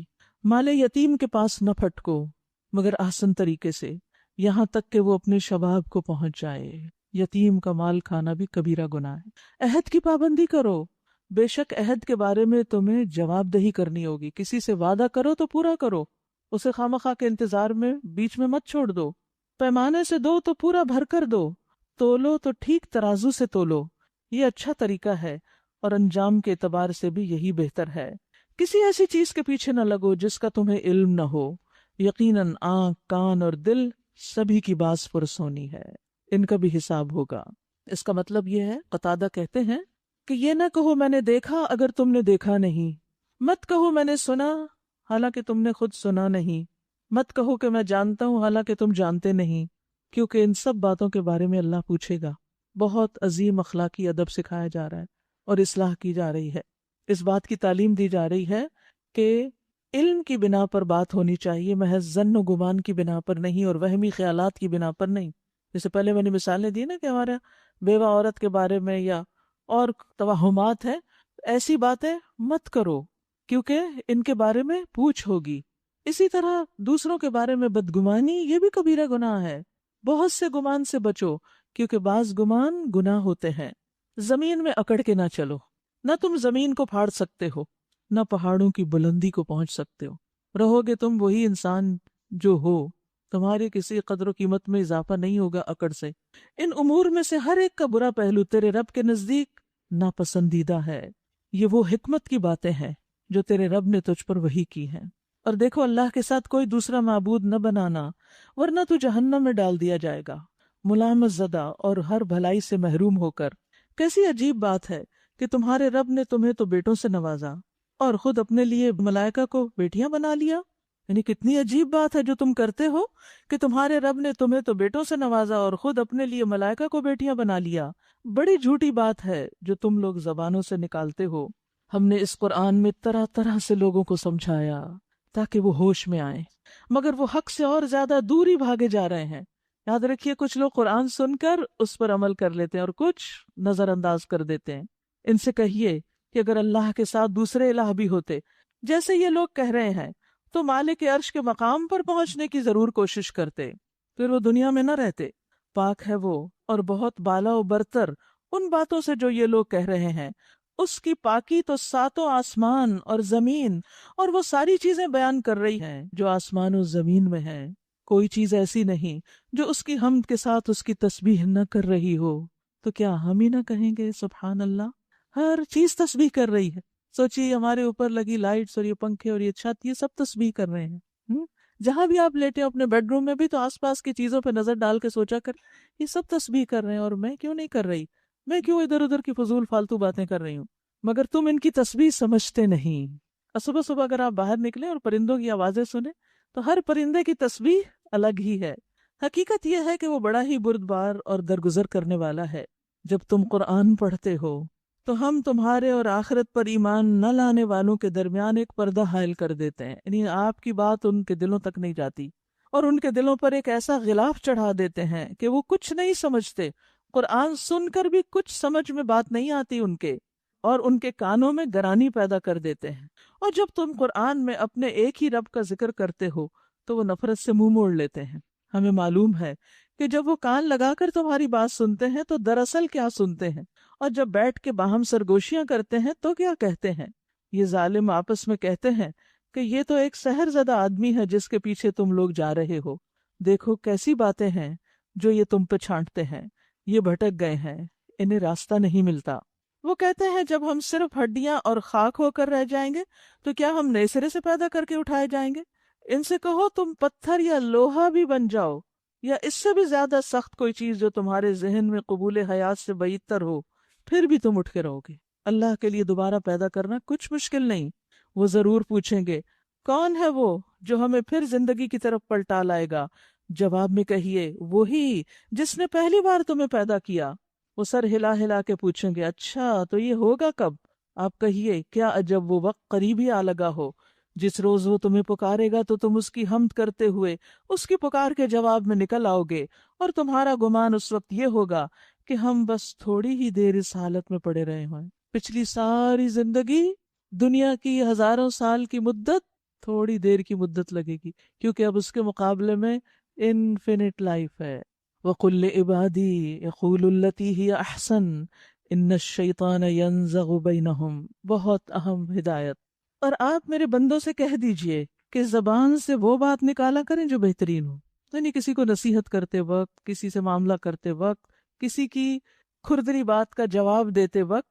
دراصل یہ شیطان ہے جو انسانوں کے درمیان فساد ڈلوانے کی کوشش کرتا ہے۔ تو فساد کس سے ہوتا ہے؟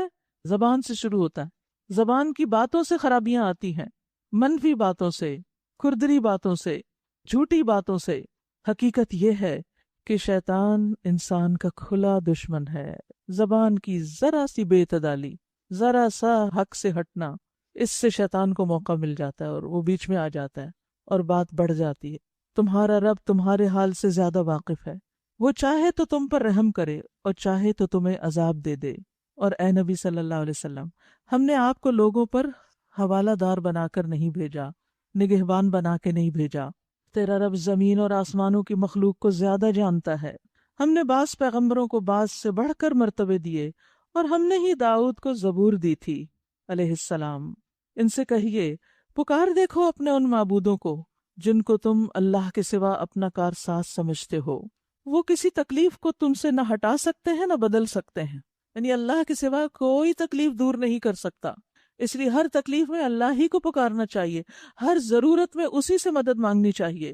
جن کو یہ لوگ پکارتے ہیں وہ تو خود اپنے رب کے حضور رسائی حاصل کرنے کا وسیلہ تلاش کر رہے ہیں۔ بڑے سے بڑا نیک انسان بھی اس فکر میں ہے کہ اس کا کیا بنے گا، وہ دوسروں کی ذمہ داری کہاں سے لے سکتا ہے۔ وسیلہ تلاش کر رہے ہیں کہ کون اس سے قریب تر ہو جائے، اور وہ اس کی رحمت کے امیدوار اور اس کے عذاب سے ڈرتے ہیں۔ یعنی جن لوگوں کو ہم وسیلہ بنا رہے ہیں وہ تو خود اللہ کے عذاب سے ڈرتے ہیں، وہ ہمارے لیے کیا کریں گے؟ حقیقت یہ ہے کہ تیرے رب کا عذاب ہے ہی ڈرنے کے لائق، اور کوئی بستی ایسی نہیں جسے ہم قیامت سے پہلے ہلاک نہ کریں یا سخت عذاب نہ دیں۔ یہ نوشتہ الہی میں لکھا ہوا ہے، اور ہم کو نشانیاں بھیجنے سے نہیں روکا مگر اس بات نے کہ ان سے پہلے کے لوگ ان کو جھٹلا چکے ہیں۔ چنانچہ دیکھ لو، سمود کو ہم نے علانیہ اونٹنی لا کر دی اور انہوں نے اس پر ظلم کیا۔ ہم نشانیاں اسی لیے تو بھیجتے ہیں کہ لوگ انہیں دیکھ کر ڈریں۔ یاد کیجئے اے محمد صلی اللہ علیہ وسلم، ہم نے آپ سے کہہ دیا تھا کہ آپ کے رب نے ان لوگوں کو گھیر رکھا ہے، اور یہ جو کچھ ابھی ہم نے تمہیں دکھایا ہے، یعنی معراج کے موقع پر، اس کو اور اس درخت کو جس پر قرآن میں لعنت کی گئی ہے، یہ زقوم کا درخت جس کا کفار مذاق اڑاتے، ہم نے ان لوگوں کے لیے بس ایک فتنہ بنا کر رکھ دیا۔ ہم انہیں تنبیہ پہ تنبیہ کیے جا رہے ہیں، مگر ہر تنبیہ ان کی سرکشی میں ہی اضافہ کر رہی ہے۔ یاد رکھیے دو طرح کے لوگ ہوتے ہیں، ایک وہ جو اللہ سبحانہ تعالیٰ کی طرف سے جب کوئی ناراضگی کی بات آتی ہے تو ڈر جاتے ہیں اور اس کام کو چھوڑ دیتے ہیں، اور دوسرے بے پرواہی سے سنتے ہیں، ایک کان سے سن کے دوسرے سے نکال کے وہی کیے جاتے ہیں جو وہ غلط کر رہے ہیں۔ لیکن آخر کب تک؟ ہر ایسا شخص جو غلط کام پر ڈھیٹ بنا ہوا ہے وہ سوچے کب تک کرے گا؟ یہ جوانی بھی چلی جائے گی، یہ وقت بھی بدل جائے گا، دنیا سے بھی جانا ہے، پھر قبر آگے انتظار کر رہی ہے، ہر روز پکار رہی ہے ہمیں، اور پھر کل اللہ کے سامنے جا کے کھڑے بھی ہونا ہے۔ یہ کتنے دن کا مزہ ہے؟ یہ کتنے دن کے گناہ؟ یہ چند دن کے گناہ ہمیشہ کے لیے رسوائی، کتنا گھاٹے کا سودا۔ اور یاد کیجئے، جب ہم نے ملائکہ سے کہا کہ آدم کو سجدہ کرو تو سب نے سجدہ کیا، مگر ابلیس نے نہ کیا۔ اس نے کہا کیا میں اس کو سجدہ کروں جسے تو نے مٹی سے بنایا؟ پھر وہ بولا دیکھ تو صحیح، کیا یہ اس قابل تھا کہ تو نے اسے مجھ پر فضیلت دی؟ اگر تو مجھے قیامت کے دن تک مہلت دے تو میں اس کی پوری نسل کی بے کنی کر دوں گا۔ شیطان نے یہ عہد کیا تھا کہ اگر مجھے مہلت مل گئی تو میں اس کی نسلیں تباہ کر دوں گا، بس تھوڑے ہی لوگ مجھ سے بچ سکیں گے۔ اللہ اکبر! وہ صرف ہمارا نہیں، ہمارے بچوں کا بھی دشمن ہے۔ اس نے کہا تھا میں ان کو اپنے قابو میں کر لوں گا۔ احتنکنا، احتناک کہتے ہیں جانور کے تالو میں زور سے رسی باندھ دینا جس کی وجہ سے وہ ادھر ادھر نہ بدک سکے۔ تو شیطان کیا کرتا ہے؟ اس طرح بندے کو اپنے کنٹرول میں لیتا ہے کہ اسی کی راہ پہ چلتا رہے، ادھر ادھر نہ ہو، اور بچوں کے پیدا ہوتے وقت ہی ان کو کچوکے لگاتا ہے، ان پر حملہ آور ہو جاتا ہے۔ نبی صلی اللہ علیہ وسلم نے فرمایا شیطان ہر پیدا ہونے والے بچے کی کوکھ میں یعنی یہ سائڈ پر کچوکے لگاتا ہے، اگر وہاں اللہ کا ذکر کیا جائے تو چلا جاتا ہے، اگر نام نہ لیا جائے تو بچے کے دل پہ جم جاتا ہے۔ یہ ابن عباس نے اس کی وضاحت کی ہے۔ تو کیا کرنا چاہیے جب بچے کی پیدائش ہو رہی ہو؟ اس وقت بھی اللہ کا ذکر کرنا چاہیے۔ اگر ماں تکلیف میں نہیں کر سکتی تب تو اتنی سہولت ہے پاس، آپ فون پر تلاوت لگا دیں، کچھ اور اسی طرح اللہ کا ذکر لگا دیں، رقیہ لگا دیں، اور پھر جب بچے پیدا ہو جائیں اور بہت شرارتیں کریں تو روزانہ ان کو دم کریں، جیسے نبی صلی اللہ علیہ وسلم حسن حسین پہ کرتے تھے۔ اعوذکما بکلمات اللہ التامۃ من کل شیطان وہامۃ ومن کل عین لامۃ۔ تو انشاءاللہ بچے بہت سے شر سے محفوظ رہیں گے۔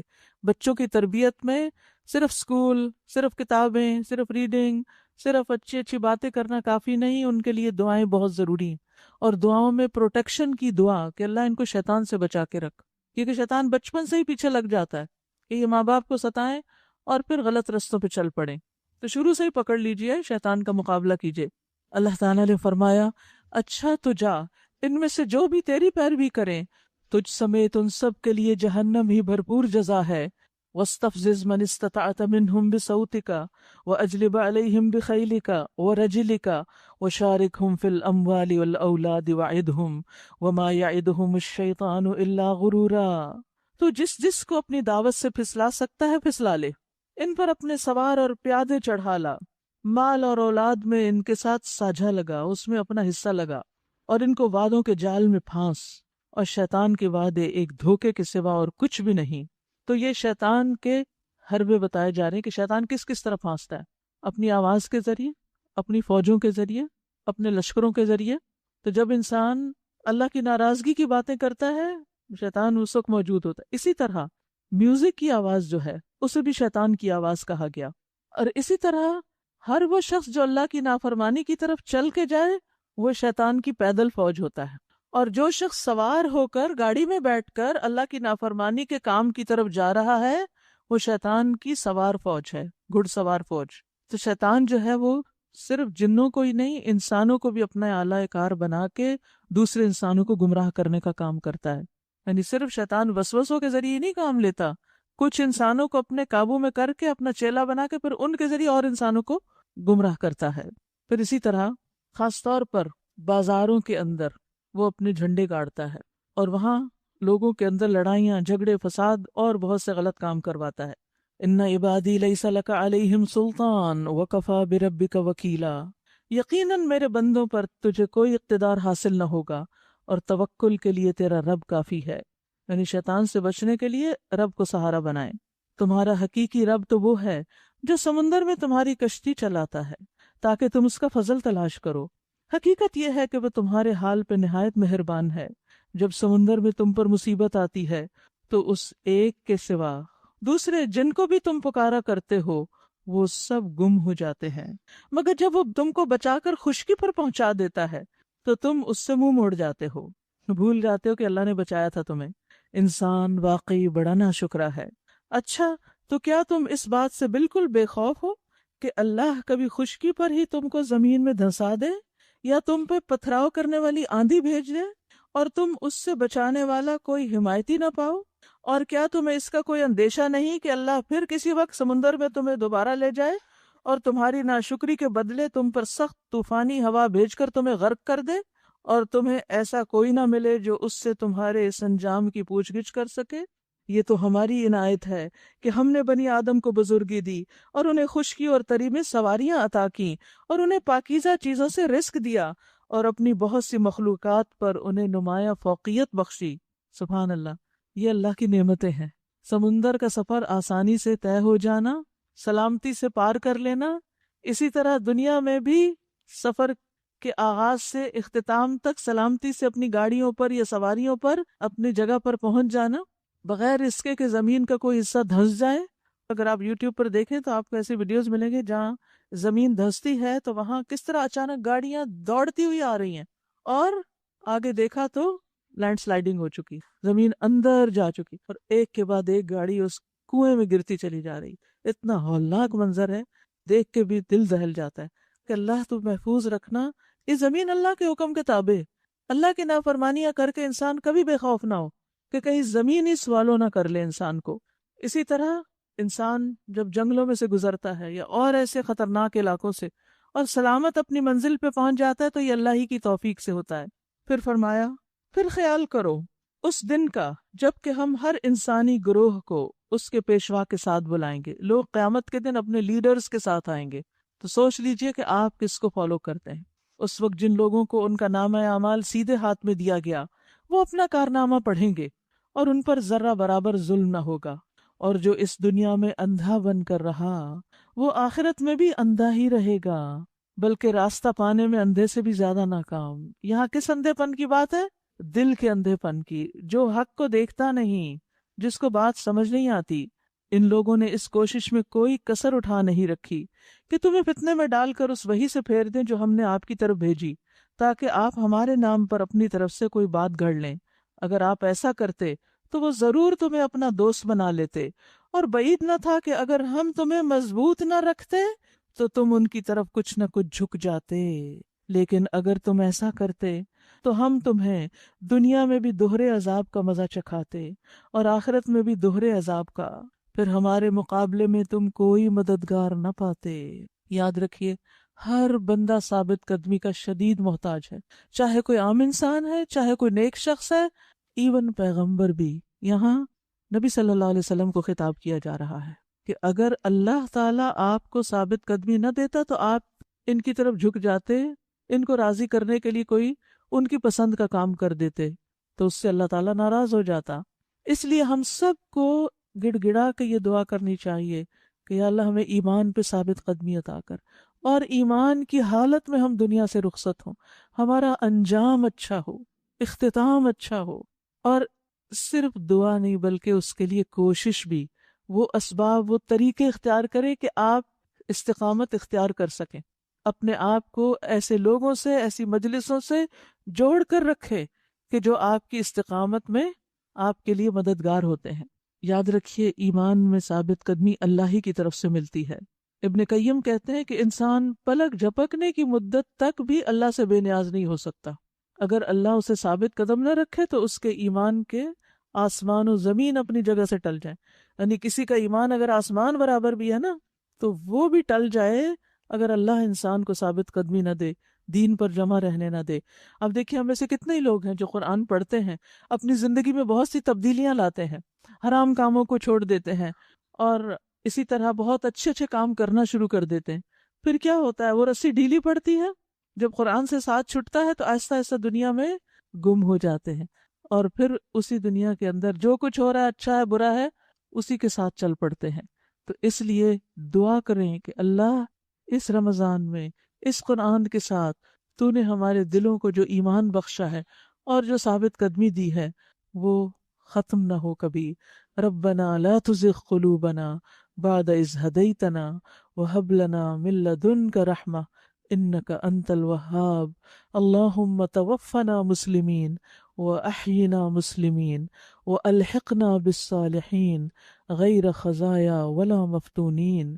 اے اللہ ہمیں حالت اسلام میں موت دینا، حالت اسلام میں زندہ رکھنا اور نیک لوگوں میں شامل کرنا کہ ہم رسوا نہ ہوں اور نہ کسی فتنے کا شکار ہوں. اللہ ہمیں دنیا اور آخرت کی رسوائیوں اور بے عزتیوں سے بچا لینا، کیونکہ انسان کا دل جو ہے نا بہت جلدی بھٹک جاتا ہے، بہت جلدی پھر جاتا ہے. تو اپنے اوپر کبھی اعتماد نہ کریں کہ میں بہت کانفیڈنٹ ہوں، میں تو ہمیشہ ٹھیک ہی رہوں گا. نہیں، کچھ نہیں کہہ سکتے کہ کب کوئی چیز ہمارے لیے فتنہ بن جائے، کس چیز کو دیکھ کے ہم سب کچھ ہی بھول جائیں، دنیا اور آخرت سب کچھ. اور یہ لوگ اس بات پر بھی تلے رہے ہیں کہ تمہارے قدم اس سرزمین سے اکھاڑ دیں اور تمہیں یہاں سے نکال باہر کریں، لیکن اگر یہ ایسا کریں گے تو تمہارے بعد یہ خود کچھ زیادہ دیر یہاں نہ ٹھہر سکیں گے. یاد رکھیے، جو دوسروں کے خلاف چالیں چلتا ہے نا، خود ان کے پھیر میں آ جاتا ہے. اس لیے چھپ کے بھی کسی کو نقصان دینے کی کوشش نہ کریں. یہ ہمارا مستقل طریقہ کار ہے جو ان سب رسولوں کے معاملے میں ہم نے برتا ہے جنہیں آپ سے پہلے ہم نے بھیجا، اور ہمارے طریقہ کار میں تم کوئی تبدیلی نہ پاؤ گے. نماز قائم کرو زوال آفتاب سے لے کر رات کے اندھیرے تک، اور فجر کے قرآن کا بھی التزام کرو. فجر کے وقت فجر کی نماز میں لمبی قرات پسندیدہ ہے. نماز میں قرآن پڑھیں یا پھر بعد میں پڑھیں، فجر کے وقت قرآن پڑھنا زیادہ فائدہ مند ہے، کیونکہ قرآن فجر مشہود ہوتا ہے، اس وقت فرشتے حاضر ہوتے ہیں فجر کی نماز میں. اور رات کا تہجد پڑھو، یہ تمہارے لیے نفل ہے، بعید نہیں کہ تمہارا رب تمہیں مقام محمود پر فائز کر دے. اور دعا کرو، اے میرے رب مجھے تو جہاں بھی لے جا سچائی کے ساتھ لے جا، اور جہاں سے بھی نکال سچائی کے ساتھ. رب ادخلنی مدخل صدق واخرجنی مخرج صدق واجعل لی من لدنک سلطانا نصیرا. اور اپنی طرف سے ایک اقتدار کو میرا مددگار بنا دے. کیونکہ بعض اوقات انسان نیک نیتی اور اچھے جذبے کے ساتھ کسی جگہ پر جاتا ہے، لیکن وہاں سے جب نکلتا ہے تو اس پہ کوئی الزام لگ چکا ہوتا ہے یا کوئی مصیبت آ چکی ہوتی ہے. تو یا اللہ جہاں جائیں خیر سے لوٹیں، اور تو ہمیں اپنے پاس سے مددگار عطا کر. اور کہہ دیجئے کہ حق آ گیا اور باطل مٹ گیا. باطل تو مٹنے ہی والا ہے. وَنُنَزِّلُ مِنَ الْقُرْآنِ مَا هُوَ شِفَاءٌ وَرَحْمَةٌ لِّلْمُؤْمِنِينَ وَلَا يَزِيدُ الظَّالِمِينَ إِلَّا خَسَارًا. اور ہم قرآن میں سے وہ اتارتے ہیں جو ماننے والوں کے لیے تو شفا ہے اور رحمت بھی، مگر ظالموں کے لیے خسارے کے سوا اور کسی چیز میں اضافہ نہیں کرتا. یاد رکھیے، قرآن ایسی شفا پہ مشتمل ہے جو دلوں کے لیے عام ہے. کل ہی ایک بچی کا میسج مجھے سننے کو ملا کہ جو ایک ترقی یافتہ ملک میں رہتی ہے، خود ڈاکٹر بن رہی ہے، ڈپریشن کا شکار ہو گئی گھر سے دور ہونے کی وجہ سے، اور اس نے ہر طرح کے علاج کر لیے لیکن فائدہ نہیں ہوا. الحمدللہ اس رمضان میں جو ہی قرآن سننا شروع کیا، اور ابھی کتنے روزے گزرے، وہ کہتی ہوں کہ دوائیاں چھٹ گئیں، میں اس کیفیت سے نکل آئی ہوں. یہ قرآن واقعی شفا ہے اگر ہم ایمان کے ساتھ، یقین کے ساتھ اس میں دل لگائیں. ڈیپینڈ کرتا ہے نا کہ آپ لیتے کس طرح اس کو. پھر اسی طرح قرآن جسمانی بیماریوں کے لیے بھی شفا ہے. رسول اللہ صلی اللہ علیہ وسلم ایک مرتبہ حضرت عائشہ کے پاس تشریف لائے تو دیکھا کہ ایک عورت حضرت عائشہ کا علاج کر رہی یا ان کو دم کر رہی، تو آپ نے فرمایا کتاب اللہ کے ساتھ ان کا علاج کرو. تو اسی لیے جو رقیہ میں مختلف آیات ہیں، ان کو سننے سے اور ان کو پڑھنے سے انسان کو فائدہ ہوتا ہے، شفا حاصل ہوتی ہے اللہ کے حکم اور اذن سے. اسی طرح قرآن سے ہمارے بہت سے کنفیوژن اور بے چین کرنے والے خیالات اور جہالت اور شبہات، یہ سب چیزیں بھی دور ہوتی ہیں. اسی طرح قرآن جو ہے اس کے اندر واعظ اور تذکیر بھی ہے، جس سے انسان اپنی شہوت پہ قابو پا لیتا ہے جو اللہ کے حکم کے خلاف ہوتی ہیں، اور ایسے بہت سے فتنوں اور بیماریوں سے انسان نکل آتا ہے. تو اللہ سبحانہ وتعالیٰ اس قرآن کا پڑھنا ہمارے لیے شفا کا ذریعہ بنا دے، لیکن ظالموں کے لیے نقصان کا باعث ہے. انسان کا حال یہ ہے کہ جب ہم اسے نعمت عطا کرتے ہیں تو وہ اعراض برتتا ہے اور پیٹھ موڑ لیتا ہے، اور جب ذرا مصیبت سے دوچار ہوتا ہے تو مایوس ہونے لگتا ہے. اے نبی صلی اللہ علیہ وسلم، ان لوگوں سے کہہ دیجئے کہ ہر ایک اپنے طریقے پہ عمل کر رہا ہے، اب یہ تمہارا رب ہی بہتر جانتا ہے کہ سیدھی راہ پر کون ہے. یہ لوگ آپ سے روح کے بارے میں پوچھتے ہیں، کہیے یہ روح میرے رب کے حکم سے آتی اور نکلتی بھی رب کے حکم سے ہی ہے، مگر تم لوگوں نے علم سے کم ہی بہرا پایا، نہیں تمہیں اس کا علم کم دیا گیا ہے۔ ہم چاہیں تو وہ سب کچھ آپ سے چھین لیں جو ہم نے وحی کے ذریعے سے آپ کو عطا کیا ہے۔ اللہ اکبر۔ پھر آپ ہمارے مقابلے میں کوئی حمایتی نہ پائیں گے جو اسے واپس دلا سکے۔ یہ تو جو کچھ آپ کو ملا ہے آپ کے رب کی رحمت سے ملا ہے، ہمیں بھی قرآن میں سے جو نصیب ہوا رب کی رحمت سے۔ حقیقت یہ ہے کہ اس کا فضل تم پہ بہت بڑا ہے۔ کہہ دیجیے اگر انسان اور جن سب کے سب مل کر اس قرآن جیسی کوئی چیز لانے کی کوشش کریں تو نہ لا سکیں گے، چاہے وہ سب ایک دوسرے کے مددگار ہی کیوں نہ ہوں۔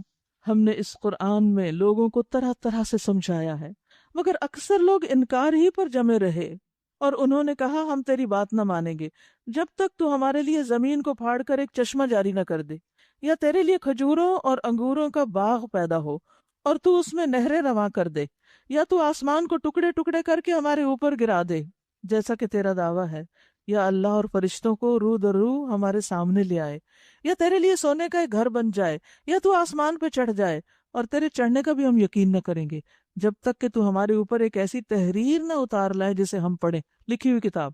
ان سے کہیے پاک ہے میرا رب، کیا میں ایک پیغام لانے والے انسان کے سوا اور بھی کچھ ہوں؟ یاد رکھیے لوگ بعض اوقات ہدایت قبول کرنے کے لیے طرح طرح کی شرطیں لگاتے ہیں، طرح طرح کے مطالبے کرتے ہیں۔ آپ ہمارے اس سوال کا جواب دے دیں تو ہم آپ کے ساتھ ہیں بھی، اگر ہم نہ دے سکے تو کیا اللہ کی کتاب جھوٹی ہے؟ اس کو نہیں پڑھو گے، اس کو نہیں سمجھو گے، اس سے ہدایت نہیں حاصل کرو گے؟ تو اس طرح کی شرطیں نہیں لگانی چاہیے اور اس طرح کے مطالبے بھی نہیں کرنے چاہیے جو اہل مکہ نے یہاں پر کیے اور ہدایت سے منہ موڑ گئے۔ اتنی بڑی بڑی باتیں کہو نا ان سے کہ یہ کر نہ سکے تو پھر ہم کہ ہم ہی جسٹیفائڈ ہیں، ہم صحیح ہیں۔ دوسروں کو آپ ہرا بھی دیں، زچ بھی کر دیں تو حق تو اپنی جگہ قائم ہے نا، وہ تو حق ہے، وہ ان ہتھ کنڈوں سے باطل تو نہیں ہو جائے گا، یا آپ کا فریضہ ختم تو نہیں ہو جائے گا۔ لوگوں کے سامنے جب کبھی ہدایت آئی تو اس پر ایمان لانے سے ان کو کوئی چیز نہیں روکتی مگر ان کے اسی قول کی وجہ سے، کیا اللہ نے بشر کو پیغمبر بنا کر بھیج دیا؟ ان سے کہیے اگر زمین میں فرشتے اطمینان سے چل پھر رہے ہوتے تو ہم ضرور آسمان سے کسی فرشتے ہی کو ان کے لیے پیغمبر بنا کر بھیجتے۔ ان سے کہہ دیجئے کہ میرے اور تمہارے درمیان بس ایک اللہ کی گواہی کافی ہے، وہ اپنے بندوں کے حال سے باخبر ہے اور سب کچھ دیکھ رہا ہے۔ جس کو اللہ ہدایت دے وہی ہدایت پانے والا ہے، اور جسے وہ گمراہی میں ڈال دے تو اس کے سوا ایسے لوگوں کے لیے تو کوئی حامی و ناصر نہیں ہو سکتا۔ پھر کوئی مولانا، کوئی درس دینے والا، کوئی کاؤنسلنگ کرنے والا، کوئی نہیں ہدایت دے سکتا، اللہ ہی ہدایت دیتا ہے۔ ان لوگوں کو ہم قیامت کے روز اوندھے منہ کھینچ لائیں گے، اندھے، گنگے، بہرے، کیونکہ دنیا میں یہ ہدایت سے ایسے ہی رہے تھے۔ ان کا ٹھکانہ جہنم ہے، جب کبھی اس کی آگ دھیمی ہونے لگے گی ہم اسے اور بھڑکا دیں گے۔ استغفر اللہ۔ فذوقوا فلن نزیدکم الا عذابا، یعنی جنت والوں کی نعمتیں بڑھتی جائیں گی اور جہنم والوں کا عذاب بھی بڑھتا جائے گا۔ یہ بدلہ ہے ان کی اس حرکت کا کہ انہوں نے ہماری آیات کا انکار کیا اور کہا کیا جب ہم صرف ہڈیاں اور خاک ہو کر رہ جائیں گے تو نئے سرے سے ہم کو پیدا کر کے اٹھایا جائے گا؟ کیا ان کو یہ نہ سوچا کہ جس رب نے زمین اور آسمانوں کو پیدا کیا وہ ان جیسوں کو پیدا کرنے کی ضرور قدرت رکھتا ہے؟ اس نے ان کے حشر کے لیے ایک وقت مقرر کر رکھا ہے جس کا آنا یقینی ہے، مگر ظالموں کو اصرار ہے کہ وہ اس کا انکار ہی کریں گے۔ اے محمد ان سے کہیے صلی اللہ علیہ وسلم، اگر میرے رب کی رحمت کے خزانے تمہارے قبضے میں ہوتے تو تم خرچ ہو جانے کے اندیشے سے ضرور ان کو روک رکھتے۔ واقعی انسان بڑا تنگ دل واقع ہوا ہے۔ ہم نے موسیٰ کو 9 نشانیاں عطا کی تھیں جو صریح طور پر دکھائی دے رہی تھیں۔ اب یہ تم خود ہی بنی اسرائیل سے پوچھ لو کہ جب وہ سامنے آئیں تو فرعون نے یہی کہا تھا نا کہ اے موسیٰ میں سمجھتا ہوں کہ تو ضرور ایک سحر زدہ آدمی ہے، یعنی مان کے نہیں دیا، الٹا موسیٰ علیہ السلام پہ الزام لگا دیا کہ وہ جادوگر ہیں۔ موسیٰ علیہ السلام نے اس کے جواب میں کہا تو خوب جانتا ہے کہ یہ بصیرت افروز نشانیاں رب السماوات والارض کے سوا کسی نے نازل نہیں کی، اور میرا خیال یہ ہے کہ اے فرعون تو ضرور ایک شامت زدہ آدمی ہے۔ آخرکار فرعون نے ارادہ کیا کہ موسیٰ اور بنی اسرائیل کو زمین سے اکھاڑ پھینکے، مگر ہم نے اسے اور اس کے ساتھیوں کو اکٹھا غرق کر دیا، اور اس کے بعد بنی اسرائیل سے کہا اب تم زمین میں بسو، پھر جب آخرت کے وعدے کا وقت آ پورا ہوگا تو ہم تم سب کو ایک ساتھ لا حاضر کریں گے۔ وَبِالْحَقِّ أَنزَلْنَاهُ وَبِالْحَقِّ نَزَلَ، اس قرآن کو ہم نے حق کے ساتھ نازل کیا ہے اور حق ہی کے ساتھ یہ نازل ہوا ہے۔ اور تمہیں ہم نے اس کے سوا اور کسی کام کے لیے نہیں بھیجا کہ جو مان لیں انہیں بشارت دے دیں اور جو نہ مانے انہیں خبردار کر دیں. اور اس قرآن کو ہم نے تھوڑا تھوڑا کر کے نازل کیا تاکہ تم ٹھہر ٹھہر کر اسے لوگوں کو سناؤ، اور اسے ہم نے موقع موقع سے بتدریج اتارا ہے. اے محمد صلی اللہ علیہ وسلم ان سے کہہ دیجئے کہ تم اسے مانو یا نہ مانو، جن لوگوں کو اس سے پہلے علم دیا گیا انہیں جب یہ سنایا جاتا ہے تو وہ منہ کے بل سجدے میں گر جاتے ہیں اور پکار اٹھتے ہیں، پاک ہے ہمارا رب، اس کا وعدہ تو پورا ہونا ہی تھا. یعنی پچھلی کتابوں میں جس نبی اور کتاب کے آنے کا وعدہ کیا گیا تھا وہ پورا ہو گیا، اور وہ منہ کے بل روتے ہوئے گر جاتے ہیں اور سن کر ان کا خشوع اور بڑھ جاتا ہے. یاد رکھیے کہ جو لوگ واقعی قرآن کو سمجھنے لگتے ہیں نا تو قرآن سن کر ان کا عجب حال ہوتا ہے، ان کے اندر خشوع خضوع اور عاجزی بڑھتی ہے، سرکشی ختم ہوتی ہے، حتیٰ کہ دل پگھلنے لگتا ہے، آنکھیں بہنے لگتی ہیں. خود نبی صلی اللہ علیہ وسلم بھی قرآن سن کر رو دیا کرتے تھے. ایک دفعہ آپ نے عبداللہ بن مسعود کو فرمایا کہ میرے سامنے قرآن کی تلاوت کرو، اور جب تلاوت کرتے ہوئے اس آیت پہ پہنچے فَكَيْفَ إِذَا جِئْنَا مِن كُلِّ أُمَّةٍ بِشَهِيدٍ، تو آپ صلی اللہ علیہ وسلم کے آنسو بہ رہے تھے. عبداللہ بن شداد کہتے ہیں کہ میں نے نماز میں عمر رضی اللہ عنہ کے رونے کی آواز سنی، حالانکہ میں آخری صف میں تھا اور وہ نماز پڑھا رہے تھے، اور وہ کیا پڑھ رہے تھے؟ انما اشکو بثی وحزنی الی اللہ، اور رو رہے تھے، اور اتنا اونچا رو رہے تھے کہ پیچھے تک آواز جا رہی تھی. ہم بھی قرآن پڑھ رہے ہیں بہت اور سنتے بھی ہیں، ہم بھی اپنے دلوں کا جائزہ لیں. کیا ہمارے دل بھی کبھی کسی آیت پہ پگھلے؟ کیا ہماری آنکھیں بھی کبھی بہیں؟ اگر ایسا نہیں تو اندر دل کی سختی ہے، اللہ سے قلب سلیم مانگیں، کیونکہ دل کی سختی کے ساتھ انسان ہدایت نہیں پا سکتا. ان سے کہیے اللہ کہہ کر پکارو یا رحمان کہہ کر، جس نام سے بھی پکارو اس کے لیے سب اچھے ہی نام ہیں. اور اپنی نماز نہ بہت زیادہ بلند آواز سے پڑھو اور نہ بہت پست آواز سے، ان دونوں کے درمیان اوسط درجے کا لہجہ اختیار کرو، اور کہو تعریف ہے اس اللہ کے لیے جس نے نہ کسی کو بیٹا بنایا، نہ کوئی بادشاہی میں اس کا شریک ہے، اور نہ وہ عاجز ہے کہ اس کا کوئی پشتبان ہو. وَكَبِّرْهُ تَكْبِيرًا، اور اس کی بڑائی بیان کیجئے، کمال درجے کی بڑائی. اللہ اکبر کبیرا والحمد للہ کثیرا وسبحان اللہ بکرۃ وأصیلا. یہ تکبیرات کا ایک چھوٹا سا پیپر ہے، جب انشاءاللہ عید الفطر ہوگی تو اس کی سنتیں بھی اس کے پیچھے لکھی ہوئی ہیں اور تکبیرات بھی ہیں. تو جب عید گفٹ آپ دینے لگے تو لوگوں کو ساتھ ساتھ ایک یہ بھی دیں، جو جو تکبیر پڑھے گا انشاءاللہ آپ کو اجر اس کا ملے گا انشاءاللہ تعالی. اسی طرح سورۃ بنی اسرائیل میں تہجد کا ذکر ہوا، تو یہ تہجد کی دعا بھی ہے، جہاں آپ پڑھتے ہیں وہاں اگر اس کو لگا لیں اور اس کو پڑھنا شروع کریں تو انشاءاللہ ایک سنت پر عمل ہو جائے گا. سورۃ الکہف. سورۃ الکہف نور دینے والی سورت ہے. جو شخص جمعہ کے دن سورۃ الکہف پڑھتا ہے تو وہ 2 جمعوں کے درمیان اس کے لیے نور پیدا کر دیتی ہے، اس کے لیے ایک نور روشن ہو جاتا ہے. رسول اللہ صلی اللہ علیہ وسلم نے فرمایا جس نے سورۃ الکہف کی تلاوت ایسے کی جیسے وہ نازل ہوئی تو یہ اس کے لیے قیامت کے دن اس کی اقامت گاہ سے مکہ تک اتنی دور دور تک نور کا سبب بنے گی، اور قیامت کے دن تو ہر شخص کا اپنا ہی نور ہوگا. اور جس نے سورت کی آخری 10 آیات پڑھی اور پھر دجال نکل آیا تو اسے کوئی نقصان نہیں ہوگا. اسی طرح جو آدمی سورۃ الکہف کی ابتدائی 10 آیتیں زبانی یاد کرے گا وہ بھی دجال کے فتنے سے محفوظ رہے گا. یاد رکھیے اس سورت کے اندر 7 دفعہ رحمت کا ذکر آیا ہے، تو اللہ سبحانہ وتعالیٰ کی 7 رحمتوں کا ذکر ہے، اور یہ ہفتے کے 7 دنوں کے لیے پھر کافی ہو جاتی ہے اللہ کی رحمت حاصل کرنے کے لیے. تو آگے آپ گنیں گے کہ کہاں کہاں رحمت کا لفظ آیا ہے. سہولت کے لیے چھوٹے سے سائز میں سورت کہف چھاپ دی گئی ہے کہ اگر آپ گھر سے باہر بھی ہیں تو آپ کے بیگ میں ہو اور آپ راستے میں پڑھ سکیں، پڑھنا نہ بھولیں. شروع کرتی ہوں اللہ کے نام سے جو بے انتہا مہربان نہایت رحم فرمانے والا ہے. الحمد للہ الذی انزل علی عبدہ الکتاب ولم یجعل لہ عوجا. تعریف اللہ کے لیے ہے. کس بات پہ؟ جس نے اپنے بندے پر یہ کتاب نازل کی، قرآن کی آمد پر اللہ کا شکر، اور اس میں کوئی ٹیڑھ نہیں رکھی، ٹھیک ٹھیک سیدھی بات کہنے والی کتاب، تاکہ وہ لوگوں کو اللہ کے سخت عذاب سے خبردار کر دے اور ایمان لا کر نیک عمل کرنے والوں کو خوشخبری دے دے کہ ان کے لیے اچھا اجر ہے جس میں وہ ہمیشہ رہیں گے، اور ان لوگوں کو ڈرائے جو کہتے ہیں کہ اللہ نے کسی کو بیٹا بنایا. اس بات کا نہ انہیں کوئی علم ہے نہ ان کے باپ دادا کو، بڑی بات ہے جو ان کے منہ سے نکلتی ہے، وہ محض جھوٹ کہتے ہیں۔ اچھا تو اے محمد صلی اللہ علیہ وسلم، شاید آپ ان کے پیچھے غم کے مارے اپنی جان کھو دیں اگر یہ اس تعلیم پر ایمان نہ لائے۔ واقعہ یہ ہے کہ یہ جو کچھ سر و سامان بھی زمین پر ہے، اس کو ہم نے زمین کی زینت بنایا تاکہ ان لوگوں کو آزمائیں کہ ان میں کون بہتر عمل کرنے والا ہے۔ آخر کار اس سب کو ہم ایک چٹیل میدان بنانے والے ہیں۔ دنیا کی رونقیں اور زینتیں سب ختم ہونے والی ہیں۔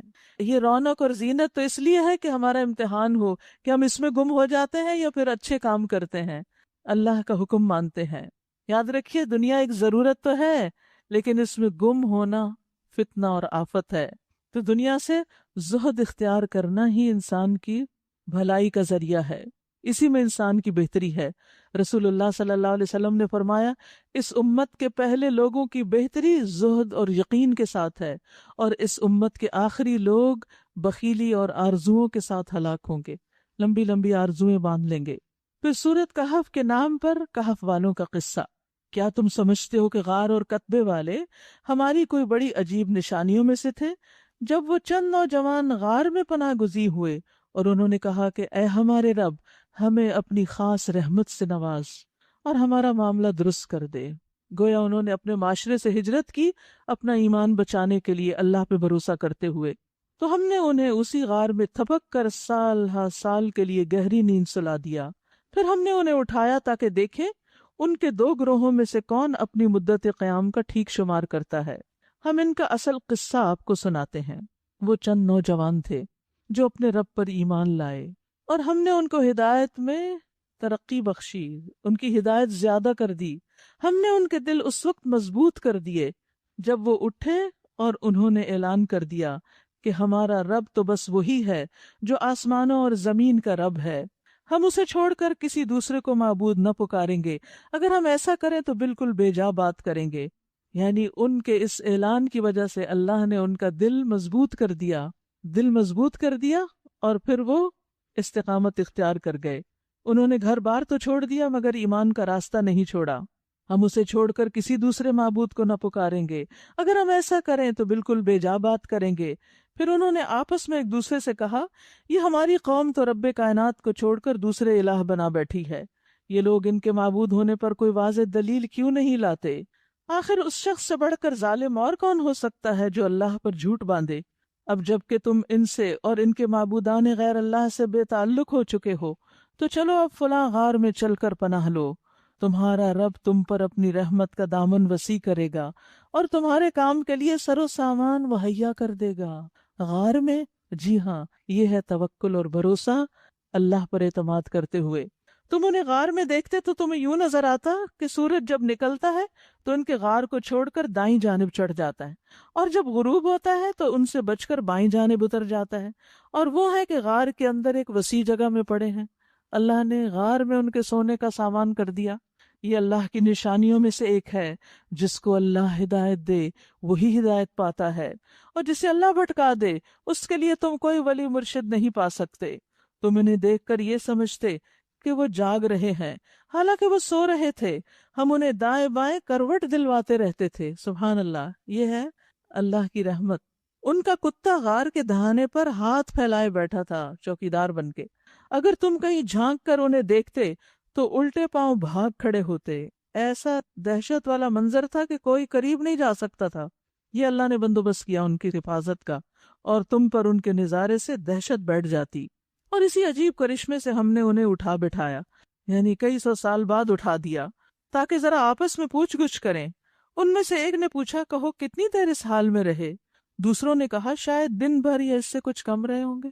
قیامت کے دن انسان کو دنیا کی سینکڑوں سال کی زندگی، بلکہ ہماری تو سینکڑوں سال کی ہوتی بھی نہیں، جتنا بھی انسان رہے وہ دن یا دن کا کچھ حصہ محسوس ہوگا۔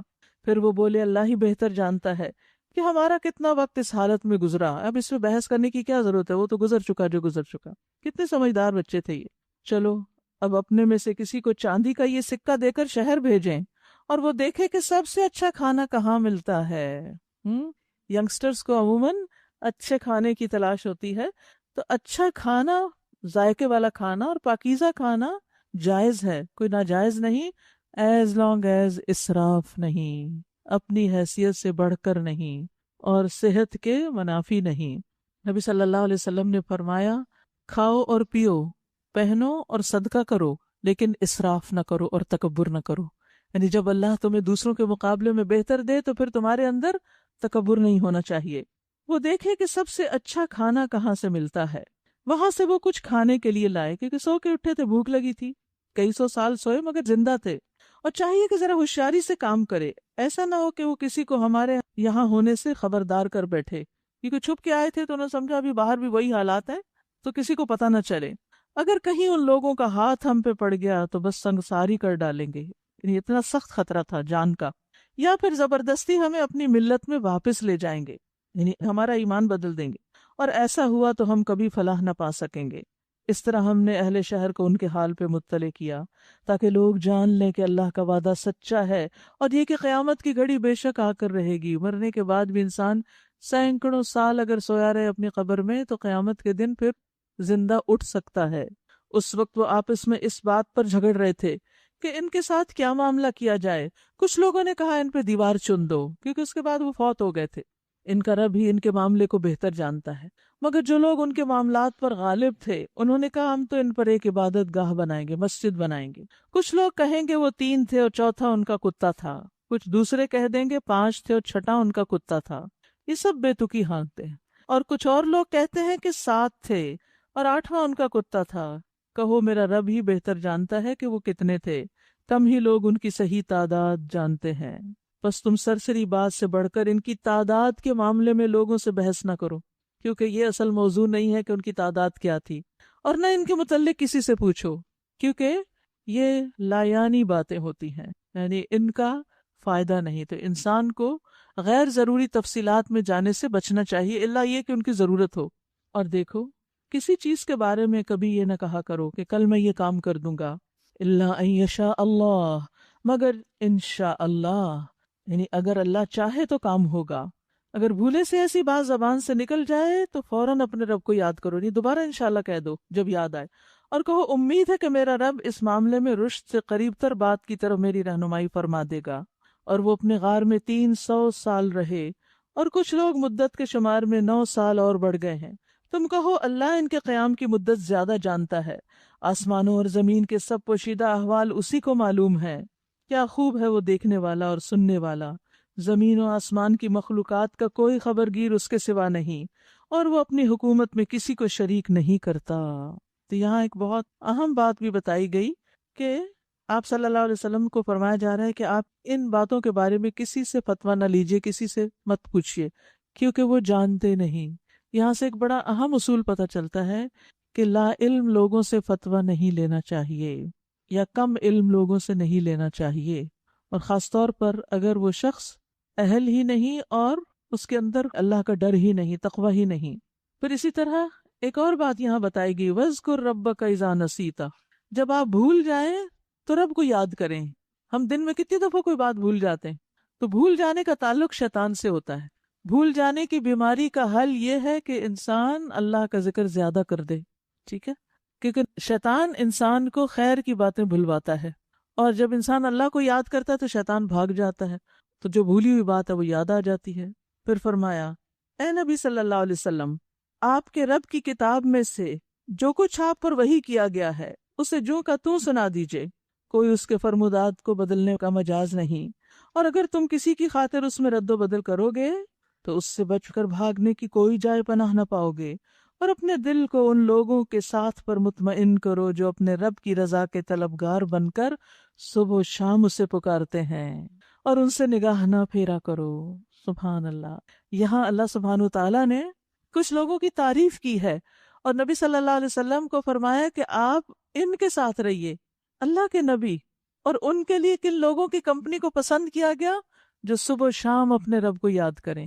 تو صبح و شام کا ذکر جو ہے وہ اللہ کا پسندیدہ بندے کو بنا دیتا ہے، اس بات کا پتہ چلتا ہے، اور جس کام کو اللہ تعالیٰ پسند کرتا ہے پھر اس کی ترغیب بھی دیتا ہے۔ پیچھے بھی آپ نے حدیث پڑھی تھی نا کہ آپ نے فرمایا تھا کہ سورج طلوع ہونے تک بیٹھ کر اللہ کا ذکر کرنا، اس کے حمد و ثنا، تسبیح وغیرہ، یہ مجھے اولاد اسماعیل میں سے 2 غلام آزاد کرنے سے زیادہ محبوب ہے۔ اور اسی طرح عصر کے بعد سورج غروب ہونے تک ذکر کی کثرت جو ہے وہ اولاد اسماعیل سے 4 غلام آزاد کرنے سے زیادہ محبوب ہے۔ فرمائے ان سے نگاہ ہرگز نہ پھیرو، یعنی ان سے تعلق رکھو۔ کیا تم دنیا کی زینت پسند کرتے ہو؟ کسی ایسے شخص کی اطاعت نہ کرو جس کے دل کو ہم نے اپنی یاد سے غافل کر دیا ہے۔ دنیا کی زینت طلب کرنا ایسے وقت میں جب وہ انسان کو اللہ کی یاد سے غافل کر دے، یہ ناپسندیدہ ہے، کیونکہ زینت دنیا کی خوبصورتی اور دنیا کی اچھی اچھی چیزیں انسان کو اپنے اندر گم کر لیتی ہیں، انسان کو غافل کر دیتی ہیں۔ نبی صلی اللہ علیہ وسلم نے فرمایا، اللہ کی قسم میں تمہارے بارے میں فقر سے نہیں ڈرتا، محتاجی سے نہیں ڈرتا، لیکن میں اس سے ڈرتا ہوں کہ تم پہ دنیا کشادہ کر دی جائے گی جس طرح تم سے پہلے لوگوں پر کشادہ ہوئی، تو تم ایک دوسرے سے آگے بڑھنے لگو گے جس طرح وہ ایک دوسرے سے آگے بڑھنے لگے، یعنی مقابلے شروع ہو جائیں گے پھر دنیا میں، اور وہ تمہیں غافل کر دے جس طرح ان لوگوں کو غافل کر دیا تھا۔ تو اگر انسان دنیا میں اتنا مصروف ہے، اتنا کھو گیا ہے کہ اس کو صبح شام کے اذکار بھی یاد نہیں رہتے، اور نمازوں میں بھی سستی اور غفلت ہونے لگی، اور دین کی مجلسوں میں بھی جانے سے پیچھے رہنے لگا، تو پھر فکر کی ضرورت ہے۔ اور جب انسان دنیا کی محبت اور دنیا کے فتنے میں مبتلا ہوتا ہے تو پھر انسان ایک دوسرے کی گردنیں اڑانے تک سے بھی باز نہیں آتا، بہت سی خرابیاں وہاں سے پھوٹ نکلتی ہیں۔ اور خاص طور پر کہا، ایسے شخص کی اطاعت نہ کرو جس کا دل غافل ہے۔ غافل لوگوں کی بات نہ مانو، تو کس کی مانے؟ کس کی بات ماننی چاہیے؟ کس کو اپنا لیڈر ماننا چاہیے؟ کس کی اطاعت کرنی چاہیے؟ جس کے دل میں اللہ کی یاد ہو، جس کا دل اللہ کی محبت سے بھرا ہو، اس کی زبان پر اللہ کی محبت جاری ہو، جو اللہ کا ذکر کرتا رہے، جو اپنے رب کی رضا کی پیروی کرے، جو اپنے رب کی رضا کو حاصل کرنے کے لیے جدوجہد کرے، جو رب کی رضا کو اپنے نفس کی خواہش پر مقدم کرے، جو اپنے وقت کی حفاظت کرے، تو ایسے شخص کے تمام حالات اور اس کے کام ٹھیک ہو جاتے ہیں، اور لوگوں کو وہ جس چیز کی دعوت دیتا ہے اس پر وہ خود بھی عمل کرتا ہے، اور اس طرح اگر آپ اس کی بات مانیں گے تو آپ کو بھی وہ خیری کی طرف لے جائے گا۔ لیکن جو خود شاعر اللہ کا احترام نہ کرے تو پھر اس شخص کی اطاعت نہیں کرنی چاہیے۔ ایک شخص نے کچھ لوگوں کی امامت کی، نماز پڑھائی، اور اس نے قبلے کی طرف تھوک دیا۔ نبی صلی اللہ علیہ وسلم دیکھ رہے تھے، جب وہ نماز سے فارغ ہوا تو آپ نے فرمایا آئندہ سے ہی امامت نہیں کرائے گا۔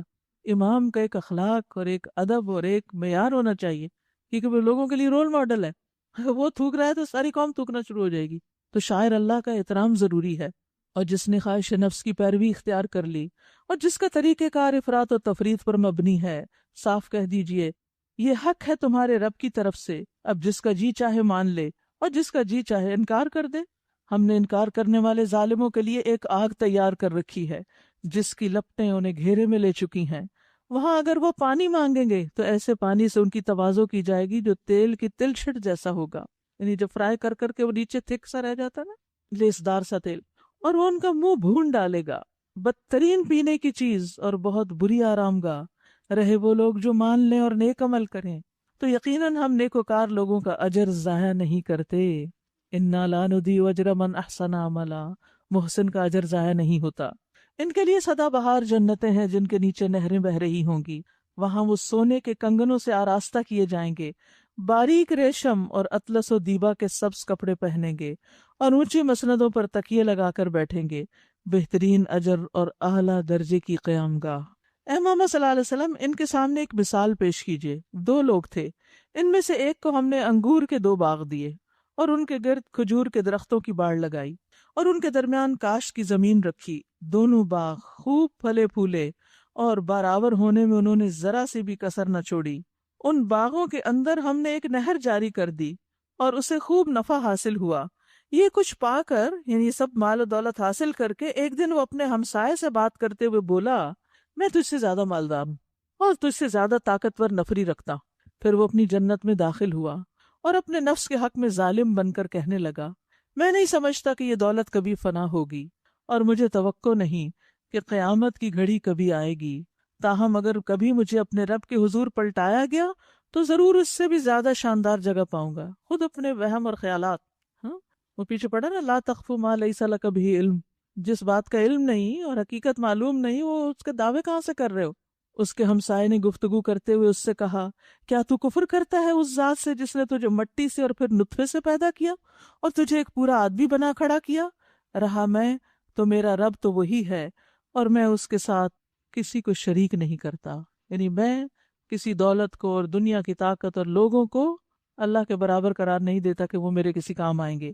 اور جب تو اپنی جنت میں داخل ہو رہا تھا اس وقت تیری زبان سے یہ کیوں نہ نکلا کہ ماشاء اللہ لا قوت الا باللہ۔ انسان جب کوئی حیران کرنے والی چیز دیکھے یا کوئی نعمت پائے تو خوش ہو کر ماشاء اللہ کہے اور کہے لا قوت الا باللہ، یہ اللہ ہی کا دیا ہوا ہے۔ اگر تو مجھے مال اور اولاد میں اپنے سے کمتر پا رہا ہے تو دور نہیں کہ میرا رب مجھے تیری جنت سے بہتر عطا کر دے اور تیری جنت پر آسمان سے کوئی آفت بھیج دے جس سے وہ صاف میدان بن کر رہ جائے، یا اس کا پانی زمین میں اتر جائے اور پھر تو اسے کسی طرح نہ نکال سکے، اور پھر اپنی کھیتی بھی سیراب کہاں سے کرے گا۔ آخر کار ہوا یہ کہ اس کا سارا پھل مارا گیا اور وہ اپنے انگوروں کے باغوں کو الٹا پڑا دیکھ کر اپنی لگائی ہوئی لاگت پر ہاتھ ملتا رہ گیا، یعنی چھتوں اور چھپروں پر جو باغ چڑھا ہوا تھا وہ نیچے آ گرا اور کہنے لگا کاش میں نے اپنے رب کے ساتھ کسی کو شریک نہ ٹھہرایا ہوتا۔ نہ ہوا اللہ کو چھوڑ کر اس کے پاس کوئی جتھا کہ اس کی مدد کرتا، اور نہ کر سکا وہ آپ ہی اس آفت کا مقابلہ۔ اس وقت معلوم ہوا کہ کارسازی کا اختیار اللہ کے لیے ہے جو حق ہے، اور انعام وہی بہتر ہے جو وہ بخشے، اور انجام وہی بخیر ہے جو وہ دکھائے۔ وَاضْرِبْ لَهُمْ مَثَلَ الْحَيَاةِ الدُّنْيَا، اور اے نبی صلی اللہ علیہ وسلم انہیں دنیا کی زندگی کی حقیقت اس مثال سے سمجھا دیجئے کہ آج ہم نے آسمان سے پانی برسا دیا، بارش برسی تو زمین کی پود خوب گھنی ہو گئی، اور کل وہی نباتات بھس بن کے رہ گئی جسے ہوائیں اڑائے لیے پھرتی ہیں۔ اللہ ہر چیز پر قدرت رکھتا ہے۔ اب دیکھیے ہر نئی چیز پرانی ہو جاتی ہے، جنک اٹھا کے ہم باہر پھینک دیتے ہیں اور اس کے چیتھڑے اڑ جاتے ہیں۔ کل وہی چیز جس کو ہم سنبھال کے رکھ رہے تھے آج اس کو ہوا اڑائے لیے پھر رہی ہے۔ یہ ہے دنیا، اللہ ہر چیز پہ قدرت رکھتا ہے۔ یہ مال اور یہ اولاد محض دنیاوی زندگی کی ایک وقتی آرائش ہے، اصل میں تو باقی رہ جانے والی نیکیاں ہی تیرے رب کے نزدیک نتیجے کے لحاظ سے بہتر ہیں، اور انہی سے اچھی امیدیں وابستہ کی جا سکتی ہیں۔ فکر اس دن کی ہونی چاہیے، آخرت ان فوکس، جبکہ ہم پہاڑوں کو چلائیں گے اور تم زمین کو بالکل برہنہ پاؤ گے، اور ہم تمام انسانوں کو اس طرح گھیر کر جمع کریں گے کہ اگلوں پچھلوں میں سے ایک بھی نہ چھوٹے گا، اور سب کے سب تمہارے رب کے حضور صف در صف پیش کیے جائیں گے۔ قیامت کا نقشہ بتایا جا رہا ہے، لو دیکھ لو نا، آ گئے تم ہمارے پاس اسی طرح جیسا ہم نے تم کو پہلی بار پیدا کیا تھا۔ تم نے تو یہ سمجھا تھا کہ ہم نے تمہارے لیے کوئی وعدے کا وقت مقرر ہی نہیں کیا، اور نامہ اعمال سامنے رکھ دیا جائے گا۔ اس وقت تم دیکھو گے کہ مجرم لوگ اپنی کتاب زندگی کے اندراجات سے ڈر رہے ہوں گے، اپنے اعمال نامے کو دیکھ کے ڈر رہے ہوں گے، کہہ رہے ہوں گے ہائے ہماری کم بختی، یہ کیسی کتاب ہے، یا ویلتنا ما لہذا الکتاب لا یغادر صغیرۃ ولا کبیرۃ الا احصاها، کہ اس نے نہ کوئی چھوٹی حرکت چھوڑی نہ بڑی جو اس میں لکھی نہ گئی ہو۔ جو کچھ انہوں نے کیا تھا وہ سب اپنے سامنے حاضر پائیں گے، اور تیرا رب کسی پر بھی ظلم نہ کرے گا۔ سورۃ الزلزلہ میں آتا ہے فَمَن يَعْمَلْ مِثْقَالَ ذَرَّةٍ خَيْرًا يَرَهُ وَمَن يَعْمَلْ مِثْقَالَ ذَرَّةٍ شَرًّا يَرَهُ۔ تو انسان کو بڑے گناہوں سے تو بچنا ہی ہے، چھوٹے چھوٹے گناہوں سے بھی بچنا چاہیے۔ نبی صلی اللہ علیہ وسلم نے حضرت عائشہ سے کہا تھا کہ معمولی گناہوں سے اپنے آپ کو بچاؤ، کیونکہ اللہ کے ہاں ان کی بھی تفتیش ہو سکتی ہے۔ ایک اور موقع پر فرمایا کہ بعض اوقات بہت سے چھوٹے گناہ اکٹھے ہو کر انسان کو ہلاک کر دیتے ہیں۔ آپ نے فرمایا چھوٹے گناہوں سے بچو، کیونکہ جب وہ اکٹھے ہوتے ہیں تو انسان کو ہلاک کر دیتے۔ جیسے اگر کسی جنگل میں لوگ جائیں اور کھانے کے وقت تنکے اور لکڑیاں اور ہر ایک چیز کٹھی کر کے لائے، اور پھر بہت ساری لکڑیوں کو جب جلایا جائے تو سارا کھانا اس سے پک جائے، جبکہ ایک شخص بس ایک ہی چیز لایا تھا، تو ایک دن میں اگر ایک گناہ بھی کرے تو مہینے میں کتنے اکٹھے ہو جائیں گے، اور ایک تو نہیں کرتے نا۔ اللہ تعالیٰ ہمیں محفوظ رکھے۔ تو چھوٹے گناہوں سے بھی بچنا چاہیے، کیونکہ بعض اوقات انسان ایک چیز کو بڑا معمولی سمجھتا ہے، حالانکہ اللہ اس کے بارے میں بھی حساب لے سکتا ہے۔ قیامت کے دن اللہ تعالیٰ ایک بندے سے کہے گا میں نے تجھ سے پانی مانگا تھا، تو نے مجھے پانی نہیں پلایا۔ بندہ عرض کرے گا میرے رب میں تجھے کیسے پانی پلاتا، تو رب العالمین ہے۔ اللہ تعالیٰ فرمائے گا تجھ سے میرے فلاں بندے نے پانی مانگا تھا اور تو نے نہیں دیا تھا، اگر تو اسے پلاتا تو مجھے وہاں پاتا۔ تو یہ چھوٹی سی چیز تھی وہ جو کر کے بھول گیا، لیکن اللہ نے یاد رکھا، اور قیامت کے دن اس پر بھی پوچھ سکتا ہے اللہ۔ اللہ تعالیٰ کسی پر بھی ظلم نہیں کرے گا۔ یاد کرو جب ہم نے فرشتوں سے کہا کہ آدم کو سجدہ کرو تو انہوں نے سجدہ کیا، مگر ابلیس نے نہ کیا۔ اب دیکھیے کتنی بار یہ بات آ چکی ہے کہ ابلیس نے سجدے سے انکار کیا۔ وہ جنوں میں سے تھا، اس لیے اپنے رب کے حکم کی اطاعت سے نکل گیا۔ اب کیا تم مجھے چھوڑ کر اس کو اور اس کی اولاد کو اپنا سرپرست بناتے ہو، حالانکہ وہ تمہارے دشمن ہیں؟ یعنی اللہ کی دوستی چھوڑ کر شیطان کی دوستی اختیار کرتے ہو۔ بڑا ہی برا بدل ہے جسے ظالم لوگ اختیار کر رہے ہیں۔ میں نے آسمان و زمین پیدا کرتے وقت ان کو نہیں بلایا تھا اور نہ خود ان کی اپنی تخلیق میں انہیں شریک کیا تھا۔ میرا یہ کام نہیں کہ گمراہ کرنے والوں کو اپنا مددگار بنایا کروں۔ پھر کیا کریں گے یہ لوگ اس روز جب کہ ان کا رب ان سے کہے گا کہ پکارو اب ان ہستیوں کو جنہیں تم میرا شریک سمجھ بیٹھے تھے۔ یہ ان کو پکاریں گے مگر وہ ان کی مدد کو نہ آئیں گی۔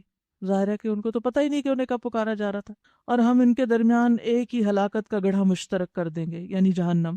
سارے مجرم اس روز آگ دیکھ لیں گے اور سمجھ لیں گے کہ اب انہیں اسی میں گرنا ہے، اور وہ اس سے بچنے کے لیے کوئی جائے پناہ نہ پائیں گے۔ اللہ اکبر۔ ہم نے اس قرآن میں لوگوں کو طرح طرح سے سمجھایا، مگر انسان بڑا ہی جھگڑالو واقع ہوا ہے، بحثیں کرتے ہیں آگے سے لوگ۔ ان کے سامنے جب ہدایت آئی تو اسے ماننے اور اپنے رب کے حضور معافی چاہنے سے آخر انہیں کس چیز نے روک دیا؟ اس کے سوا کچھ اور نہیں کہ وہ اس کے منتظر ہیں بس کہ ان کے ساتھ بھی وہی ہو جو پچھلی قوموں کے ساتھ ہو چکا، یا یہ کہ وہ عذاب کو سامنے آتے دیکھ لیں۔ رسولوں کو ہم اس کام کے سوا اور کسی غرض کے لیے نہیں بھیجتے کہ وہ بشارت اور تنبیہ کی خدمت انجام دے دیں، مگر کافروں کا حال یہ ہے کہ وہ باطل کے ہتھیار لے کر حق کو نیچا دکھانے کی کوشش کرتے ہیں، اور انہوں نے میری آیات اور ان تنبیہات کو جو انہیں کی گئی مذاق بنا لیا۔ وَمَنْ أَظْلَمُ مِمَّنْ ذُكِّرَ بِآيَاتِ رَبِّهِ فَأَعْرَضَ عَنْهَا۔ اس شخص سے بڑا ظالم اور کون ہے جسے اس کے رب کی آیات سنا کر نصیحت کی جائے اور وہ ان سے منہ پھیر لے، سنی انسنی کر دے، اور اس برے انجام کو بھول جائے جس کا سر و سامان اس نے اپنے لیے خود اپنے ہاتھوں کیا ہے۔ یاد رکھیے، اللہ کی بات سن کر اللہ کی نصیحت کو قبول نہ کرنا دراصل اپنے آپ پر ہی ظلم کرنا ہے۔ جن لوگوں نے یہ روش اختیار کی، ان کے دلوں پر ہم نے غلاف چڑھا دیے ہیں جو انہیں قرآن کی بات سمجھنے نہیں دیتے، اور ان کے کانوں میں ہم نے گرانی پیدا کر دی۔ تم انہیں ہدایت کی طرف کتنا ہی بلاؤ، وہ اس حالت میں کبھی ہدایت نہیں پائیں گے جب تک اپنا دل نہ کھولیں۔ وَرَبُّكَ الْغَفُورُ ذُو الرَّحْمَةِ، تیرا رب بڑا درگزر فرمانے والا اور رحمت کرنے والا ہے۔ وہ ان کے کرتوتوں پر انہیں پکڑنا چاہتا تو جلد ہی ان پہ عذاب بھیج دیتا، مگر ان کے لیے وعدے کا ایک وقت مقرر ہے، اور اس سے بچ کر بھاگ نکلنے کی یہ کوئی راہ نہ پائیں گے۔ یہ عذاب رسیدہ بستیاں تمہارے سامنے موجود ہیں۔ انہوں نے جب ظلم کیا تو ہم نے انہیں ہلاک کر دیا، اور ان میں سے ہر ایک کی ہلاکت کے لیے ہم نے وقت مقرر کر رکھا تھا۔ وَإِذْ قَالَ مُوسَىٰ لِفَتَاهُ لَا أَبْرَحُ حَتَّىٰ أَبْلُغَ مَجْمَعَ الْبَحْرَيْنِ أَوْ أَمْضِيَ حُقُبًا۔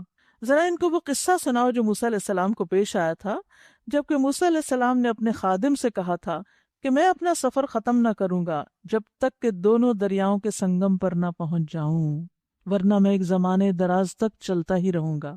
اصل میں موسیٰ علیہ السلام ایک خطبہ دے رہے تھے کہ ایک سائل نے سوال کیا، پوچھا کہ کیا آپ سے بڑا بھی کوئی عالم ہے؟ تو انہوں نے کہا کہ مجھ سے بڑا کوئی عالم نہیں۔ تو اللہ تعالیٰ کو یہ بات پسند نہ آئی، اور وہی کے ذریعے انہیں مطلع کیا گیا کہ ایک بندہ ہے خضر جو تم سے بھی بڑا عالم ہے۔ حضرت موسیٰ علیہ السلام نے عرض کیا، اللہ کیا ان سے ملاقات ہو سکتی؟ دیکھیے کتنا شوق تھا انہیں علم کا، کیا ان سے ملاقات ہو سکتی؟ اللہ تعالیٰ نے فرمایا جہاں دونوں سمندر ملتے ہیں وہاں تم اس بندے کو پاؤ گے۔ نیز فرمایا کہ مچھلی ساتھ لے جاؤ، جہاں مچھلی تمہاری ٹوکری سے نکل کر غائب ہو جائے سمجھ لینا وہی مقام ہے۔ تو اس سفر پر موسیٰ علیہ السلام مچھلی ساتھ لے کر چل دیے، لیکن جب وہ اصل مقام پہ پہنچے تو مچھلی سے غافل ہو گئے، اور وہ نکل کر اس طرح دریا میں چلی گئی جیسے کوئی سرنگ لگی ہو۔ آگے جا کر موسیٰ علیہ السلام نے اپنے خادم سے کہا، لاؤ ہمارا ناشتہ، آج کے سفر میں تو ہم بری طرح تھک گئے ہیں۔ انہوں نے اپنے کھانے میں اپنے خادم کو بھی ساتھ شریک کیا۔ ہمارے ہاں عام طور پر کیا ہوتا ہے ہمارے معاشرے میں، اپنا کھانا کچھ اور، خادموں کا کچھ اور۔ ٹھیک ہے آپ ہر وقت افورڈ نہیں کر سکتے، لیکن ہفتے میں کوئی ایک دن تو ہونا چاہیے جب سب کا ایک ہی کھانا پکے۔ انبیاء علیہ السلام اپنے خادموں کو بھی وہی کھلاتے تھے جو خود کھاتے تھے، جیسے یہاں موسیٰ علیہ السلام کے اس قول سے ظاہر ہوتا ہے کہ موسیٰ علیہ السلام اور ان کے خادم نے مل کے کھایا، اور مل کے کھانے سے ویسے بھی برکت ہوتی ہے۔ خادم نے کہا، آپ نے دیکھا یہ کیا ہوا؟ جب ہم اس چٹان کے پاس ٹھہرے ہوئے تھے اس وقت مجھے مچھلی کا خیال نہ رہا، اور شیطان نے مجھے ایسا غافل کر دیا کہ میں اس کا ذکر کرنا آپ سے بھول گیا۔ مچھلی تو عجیب طریقے سے نکل کر دریا میں چلی گئی۔ موسیٰ علیہ السلام نے کہا اسی کی تو ہمیں تلاش تھی۔ چنانچہ وہ دونوں اپنے نقش قدم پر پھر واپس ہوئے، آگے جا کے واپس، کیونکہ ملنے کا شوق تھا نا، اور وہاں انہوں نے ہمارے بندوں میں سے ایک بندے کو پایا جسے ہم نے اپنی رحمت سے نوازا تھا اور اپنی طرف سے ایک خاص علم عطا کیا تھا۔ علم کی بھی اقسام ہوتی ہیں۔ موسیٰ علیہ السلام نے اس سے کہا کیا میں آپ کے ساتھ رہ سکتا ہوں تاکہ آپ مجھے بھی اس دانش میں سے کچھ تعلیم دیں جو آپ کو سکھائی گئی ہے؟ کتنا بہترین طریقہ ہے، اجازت لے کر شریک ہو رہے ہیں۔ اس نے جواب دیا آپ میرے ساتھ صبر نہیں کر سکتے، اور جس چیز کی آپ کو خبر نہ ہو آخر اس پر آپ صبر بھی کیسے کر سکتے ہیں؟ موسیٰ علیہ السلام نے کہا انشاءاللہ آپ مجھے صابر پائیں گے، اور میں کسی معاملے میں آپ کی نافرمانی نہیں کروں گا۔ سیکھنے کے لیے بہت ضروری ہوتا ہے کہ شاگرد استاد کی بات مانے۔ اس نے کہا اچھا اگر آپ میرے ساتھ چلتے ہیں تو مجھ سے کوئی بات نہ پوچھیں جب تک کہ میں خود اس کا آپ سے ذکر نہ کروں، یعنی خاموشی سے سیکھیں۔ اب وہ دونوں روانہ ہوئے، یہاں تک کہ جب وہ ایک کشتی میں سوار ہو گئے تو اس شخص نے کشتی میں شگاف ڈال دیا۔ موسیٰ علیہ السلام نے کہا آپ نے اس میں شگاف ڈال دیا، سوراخ کر دیا تاکہ سب کشتی والوں کو ڈبو دیں؟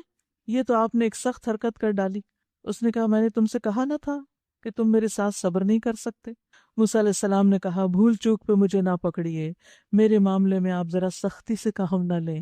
فانطلقا، پھر وہ دونوں چلے یہاں تک کہ ان کو ایک لڑکا ملا اور اس شخص نے اسے قتل کر دیا۔